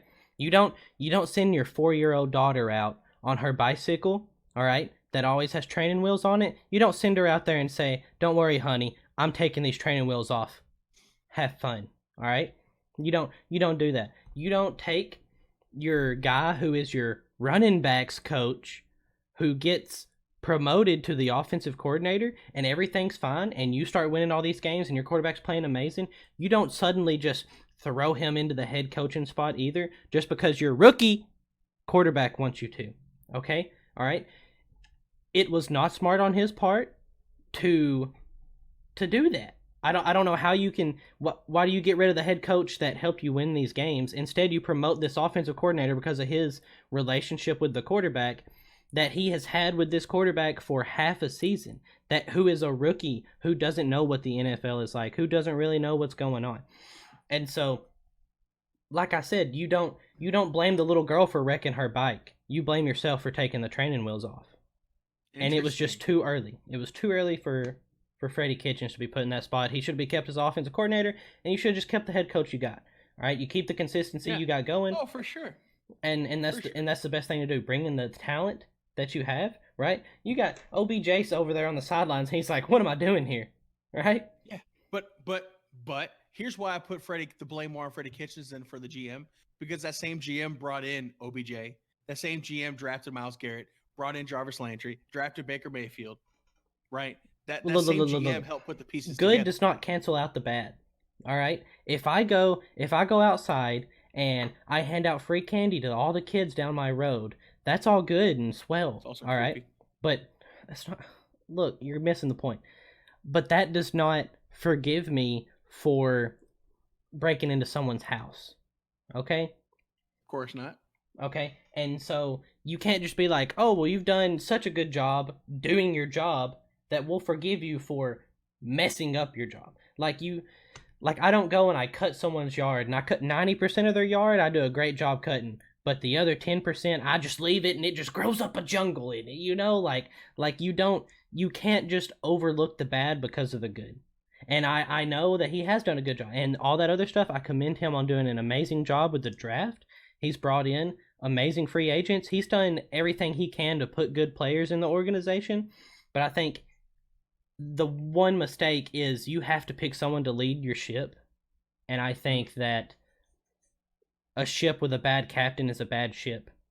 Yeah, well, they definitely made a mistake in that part because Freddie Kitchens is terrible. And I think Freddie Kitchens should not be a head coach in this league at all. 100% agree. I don't think he was ready. We can agree on that. So number 5, take it or leave it. So Nick Foles is coming back. Yeah. Take it or leave it, he will make the Jacksonville Jaguars a playoff contender this year. Leave it. I don't think there's much you can do for the Jacksonville Jaguars the rest of the year. I think Nick Foles is a heck of an upgrade than Gardner Minshew and his mustache and his jorts. But I don't think there's much that is salvageable this year. And that to me is a shame because I was really looking forward to seeing what Nick Foles could do for this team throughout the whole year and being healthy and see and him finally having control of his own offense and not being the backup to Carson Wentz. So we'll have to see what he does next year. I think they're going to play better. I think they're going to win more games, but there's not much he can salvage there, and especially to compete in a AFC that the division winners are almost all decided, and the wild cards it's a heavy race for those. Leave it, absolutely. Yeah, I'm also going to leave it just because I would take it, but I said we'll make the playoffs. Yeah. And even if there was 3 more weeks, I still wouldn't say take it. I would say leave it, but I will say that there is a chance, obviously, because this is the NFL and they have a great defense. Mm-hmm. Even though they have lost some games, they have a good defense, and bringing in a quarterback can energize your team. So, yeah, they would almost need to win out and have a couple teams lose. So, all right, that is it for Take It or Leave It, Mr. Jackson. Did you like my questions? Did you like them or my situations? Whatever. I really do like the question. I like the training wheels little analogy thing that you brought up. That's it. For sure. Look, the man. Browns are a dang mess. I'm bringing some philosophy in here. All right, we're educating the masses. Okay, We love that. we're throwing in some metaphors. I'm talking. We got some Aristotle over here. All right, we got some Aristotle in this hand. Okay, and then we got candy in the other one or whatever. All right, That's right. We got it. We got it all here. This is the Go for Two podcast. We're everything. You love it, man. You love it. That's a good time. So it is now time to recap our picks from last week. We did bad, guys. We did bad. Don't listen to us. Yeah, it wasn't that good.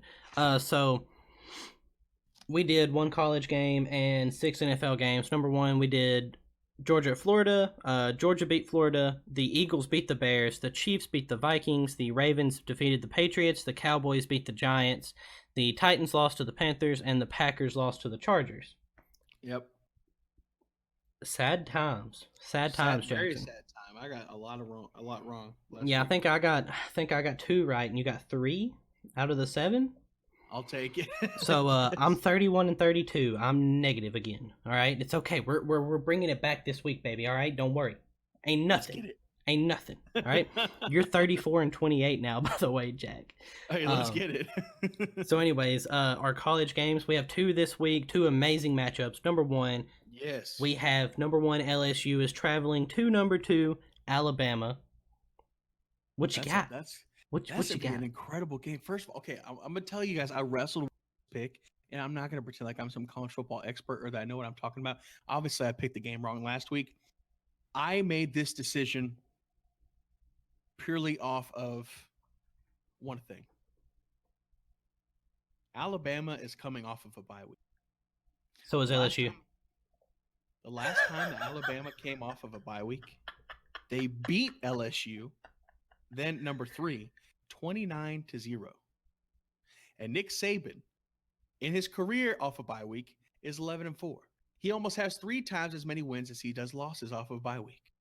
Nick Saban, when he has time to prepare, can be a deadly force to be reckoned with. Now, a lot of this depends on if Tua plays. If Tua plays, which I think he will, I'm going Roll Tide, Mr. Lucas. I think at home, off a bye week, extra time to prepare, Bama takes it. Man, this ain't nothing like last week. Last week we were together on every pick except for one. I'm 100% LSU. Okay. I think that even with Tua coming back, although the combination of Tua and his wide receivers is better than the combination of Burrow, which is quarterback for LSU, and his wide receivers. Yeah. I think that LSU, number 1, has a better defense. Sure. Alabama's usually known for its defense and stuff, but its secondary is definitely weak. You can pass on this team all day. Yeah. And I don't think Alabama has the run game that they usually lean on to help with stuff. And so I'm just looking at it, and I'm really thinking, I mean, they're number 1 for a reason. All right? Okay. And even if Tua plays, he's not 100%. I'm picking LSU. That's fair. That's fair. And I wrestled with this pick for a long time, and I purely made my decision off of Nick Saban coming off a bye week. They're also at home, which is good for Alabama. Right. Our second college game, we have number 5. Number 5, Penn State, is traveling to number 13, Minnesota. And I will go first on this one, Mr. Jackson. Go ahead. Okay. With it. I'm going Penn State. All right. This number 13 Minnesota. All right. They don't belong there. Look, they've earned their spot there. There's some shaky placings in the top 25. I can't lie. There's some shaky stuff going on. Okay. Yeah. But I definitely have to go number 5 Penn State.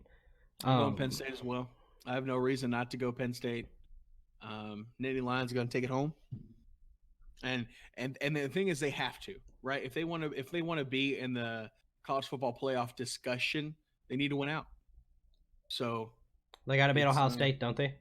Yes. Yeah, that's going to be the game to where some potential upsets can be had. I don't know. I think Ohio State will still take it. But yeah. See, the thing about that is, I think Ohio State can lose that game and still make the playoffs, but I don't think Penn State can lose that game and make it. Penn State can't lose it and make it in. Exactly. It's definitely Penn State's on a must-win basis every week for sure. Absolutely.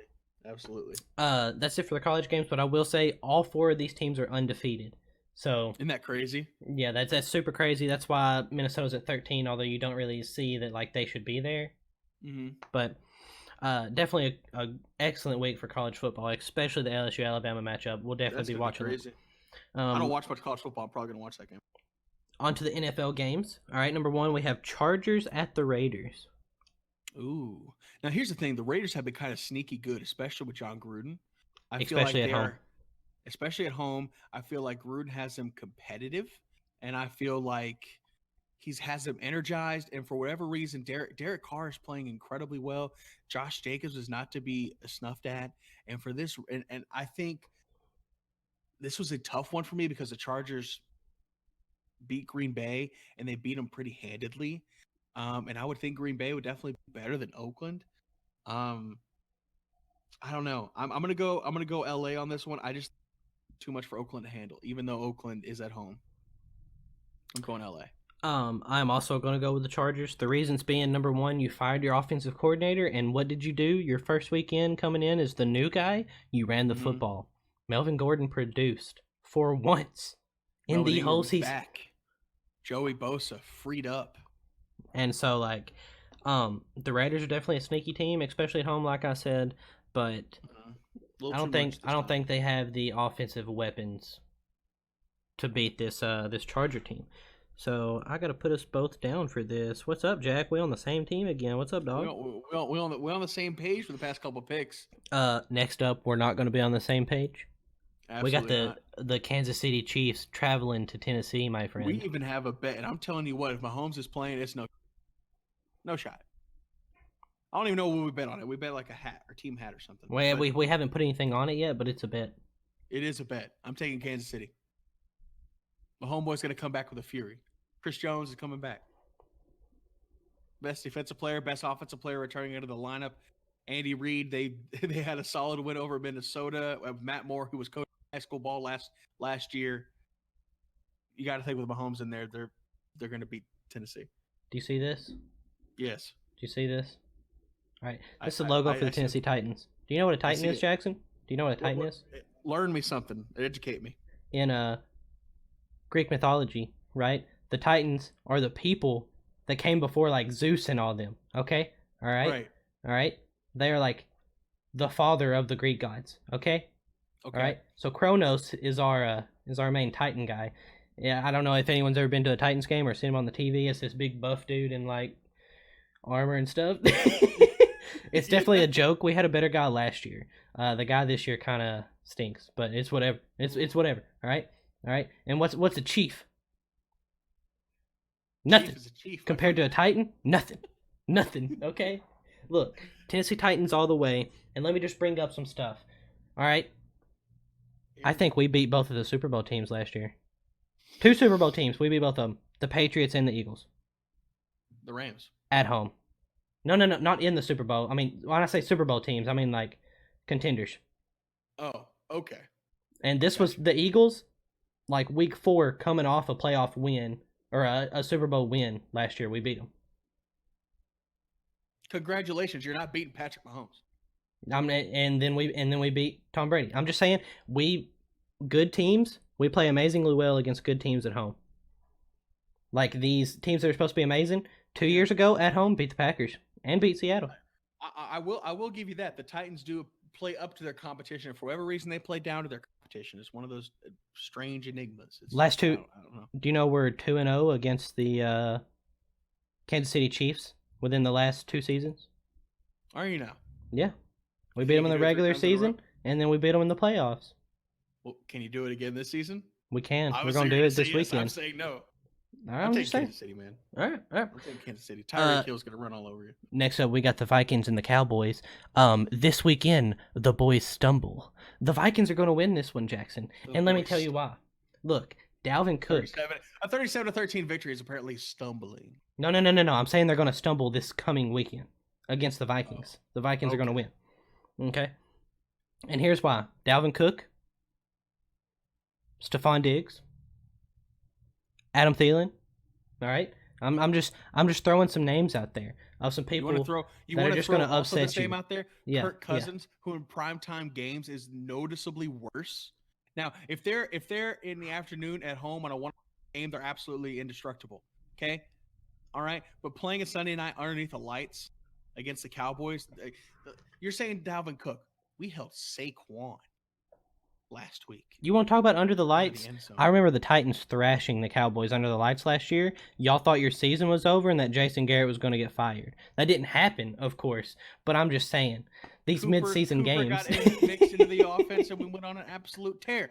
Yes, but we're not talking about the Titans. We're talking about Kirk Cousins, right? Who in Monday night and Sunday night football games, he has a losing record in those, and that's for a reason. Cowboys all day, baby. Zeke's gonna eat. Zeke's gonna eat. I do hope Zeke eats because my fantasy team, but I'm definitely going with the Vikings right here. Okay.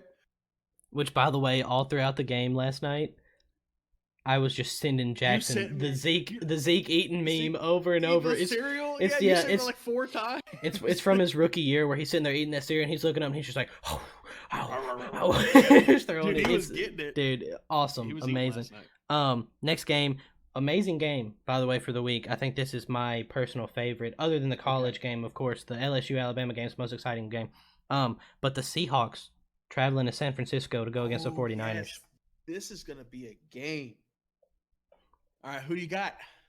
I got Seahawks. I believe in my man Russell Wilson. He's going to win that MVP, and I think that he is going to be able to put them over the top in this game like he has done all year. I think the 49ers are amazing, but you can't go undefeated. All right, I don't see them going undefeated, and if there's a team that's going to beat them, I think it's Seattle. I think after this week, there will be 0 undefeated teams remaining. Oh, you agree? I too have Seattle. They added Josh Gordon. They have DK Metcalf. Russell Wilson's having an MVP-like season. San Francisco has to stumble. Reese has to stumble at some point. I believe this is a trap game for them. They're coming off a Thursday night win. They think they have extra time to rest, extra time to prepare. Pete Carroll's going to have something dialed in for him. Russell Wilson just does it, man. He just figures out a way to win. Tyler Lockett is crazy, too. Absolutely insane. That's going to be one heck of a game. Clowney versus Bosa. Russ versus Jimmy G. Josh Gordon wanting to let everyone in the league know that they shouldn't be releasing him. Last game for the weekend. The Panthers travel to go against the Pack. The big Pack. The Green Pac-Man. All right? I'm going to go with that bad and Roger Lucas. I don't think back-to-back weeks he gets shut out like that. He was embarrassed. Absolutely embarrassed against the Chargers of all people, who the week before looked like they were stumbling and on their way to a coaching change and possibly a relocation to another city that they need to get out of LA. They stink so bad. Okay. Now we got Aaron Rodgers in the Pack, resetting, refocusing. Okay. We're gonna beat Kyle Allen. Okay, all day. Aaron Rodgers, Aaron Jones, Devontae Adams getting back into a groove, getting back into football shape, feeling it. Okay. Aaron Rodgers in the Pack all day. That's what I'm going with. Yeah, I definitely agree. The Packers are. Yeah, I just think they're going to win this team. Win this team. I don't know what I'm saying out here. I think they're going to win this game. Like I said earlier, Kyle Allen's nothing special, and I think the Packers defense is good enough to get some pressure on him and make him cause mistakes, just like we did. Like in the beginning of the game, before our defense got gassed because it wasn't 10 to 20 minutes possession time in the first half, we got pressure on him, caused interception, caused a fumble, dropped 2 interceptions, like crazy stuff. So I definitely think that the Packers pull out that game. Yeah, they're going to try and stop Christian McCaffrey. They're going to make Kyle Allen beat him with his arm. Yep. So that is it for picks this week, guys. Love it. Hopefully some better results than last week. On to my thing, Mr. Jackson. I told you to remind me, but you don't have to remind me. I'm all here. Okay. You're on top Remember, I'm the one. All right. So that's right. This is it, guys. Okay. All right. We got some stuff in the works. All right. So our Spooktober episode last week, most popular episode for good reason because it was Spooktober, right? It was spooky season, man. You gotta love it. By far our best performing episode across all platforms. That's right. And so, we're gonna keep doing some stuff like that. Our cool little intro we did. All right. Yeah. We're gonna, when it comes to some special times, we're gonna do some special stuff for you. All right, because y'all are special people. Y'all listen to the podcast. So I love it. If there's anyone that listened to last week's podcast but didn't watch it, you definitely need to. If there's anyone that is listening this week but hasn't seen last week's, you definitely need to go back and go to YouTube, Go for Two Podcast. The Spooktober episode 12 of the Go for Two Podcast, amazing. All right, the intro is great. But anyways, like I said, for special events like holidays and stuff like that, we're going to start trying to do stuff like that. So I wanted to take in some ideas. If any of y'all have some ideas, I know Mr. Casey's already given us some ideas for Thanksgiving coming up this month. Yes. And so, which, by the way, if we do, it would be absolutely. Yeah, and so definitely love to get some of y'all's inputs on what we can do for stuff like that. Look, I'm thinking on Hanukkah. Look, even though I don't personally celebrate Hanukkah, I'm trying to wear how many candles, whatever. Well, don't they make those candle hats? Candle? Yeah. Yes, bro. Yes. And so whatever holiday, I don't care what it is. I'm gonna start going out of my way to find holidays. All right, Jackson's gonna be Abraham Lincoln for Thanksgiving. All little top hat, one of those like a stretchy little rubber band. He's not really gonna be Abraham Lincoln because that makes no sense in correlation with Thanksgiving. Casey suggested Lincoln. Lincoln doesn't believe Thanksgiving. Casey, what do you think? Look, he's the closest thing to a pilgrim president we've had, so I'll give you that. I'll give you that. I see where the man's going with it. But yeah, definitely, Casey, put some stuff in. Guys, ask us some questions. All right. You can hit us up on Twitter at Go for Two Podcast. That is GOFOR 2 podcast. All right. We're on Twitter. We're on YouTube at Go for Two Podcast. Some awesome stuff going on there. I'm shooting Jackson dirty looks all day. All right. There's stuff going on. Is. All right. If y'all want to tag us in anything, hashtag don't give a. Bustin' with the Boys podcast is amazing and we love it. Okay. And so we're trying to embrace the culture. All right. You need to embrace it. So just Twitter, YouTube, Apple Podcast, ask us questions, leave reviews, Spotify. Okay. That's right. What else are we on? Anchor? All right. Is there anything else? All right. Google Podcast, go to your local dollar store. You can see Go for Two podcast CDs. All right, with me and Jackson, our face on the front. Okay. Everywhere. Yeah, we're everywhere. We're everywhere. All right. It doesn't matter. It's so easy to listen to us, to watch us. Do it. Do yourself a favor. Do yourself a favor. That's right. Guys, thank you so much for watching and listening to this episode of the Go for Two podcast. This was episode number 13. Personally, one of my favorites. You can find us just like Lucas said, where all podcasts can be found: Apple Podcasts, Spotify, Google Podcasts, Anchor, and whatnot. We're also on YouTube, youtube.com/Go for Two podcast. Be sure to subscribe, like, and leave us some different comments, just like Casey does. Thank you, Casey. And we will feature your question here on the podcast, and you can hear your name. It'll be great. That's right. And you know what? If you want to say your name in any special way, all right? If your name is Logan, but you want us to say Logan or whatever, if you want Jackson to say it in a weird voice with a like Indian chief headdress on, he can do it. All right. Well, I'll burn some sacrificial offerings back here if I have to. We got no problem. That's it. We'll do anything. Jackson's into weird stuff. Ask him some weird questions. It doesn't matter. Hashtag don't give up. With it. Hashtag don't give up. Hashtag for the boys. By the way, if anyone has made it this far and is listening to this rambling that we're doing right now, especially me, and I'm talking real fast, if anyone has made it this far, I want to apologize to you for how long this podcast is. This is like 2.5 hours, and it's just blowing my mind. So thank you. It's crazy. Thank you guys so much for watching. We love you all. Bye-bye.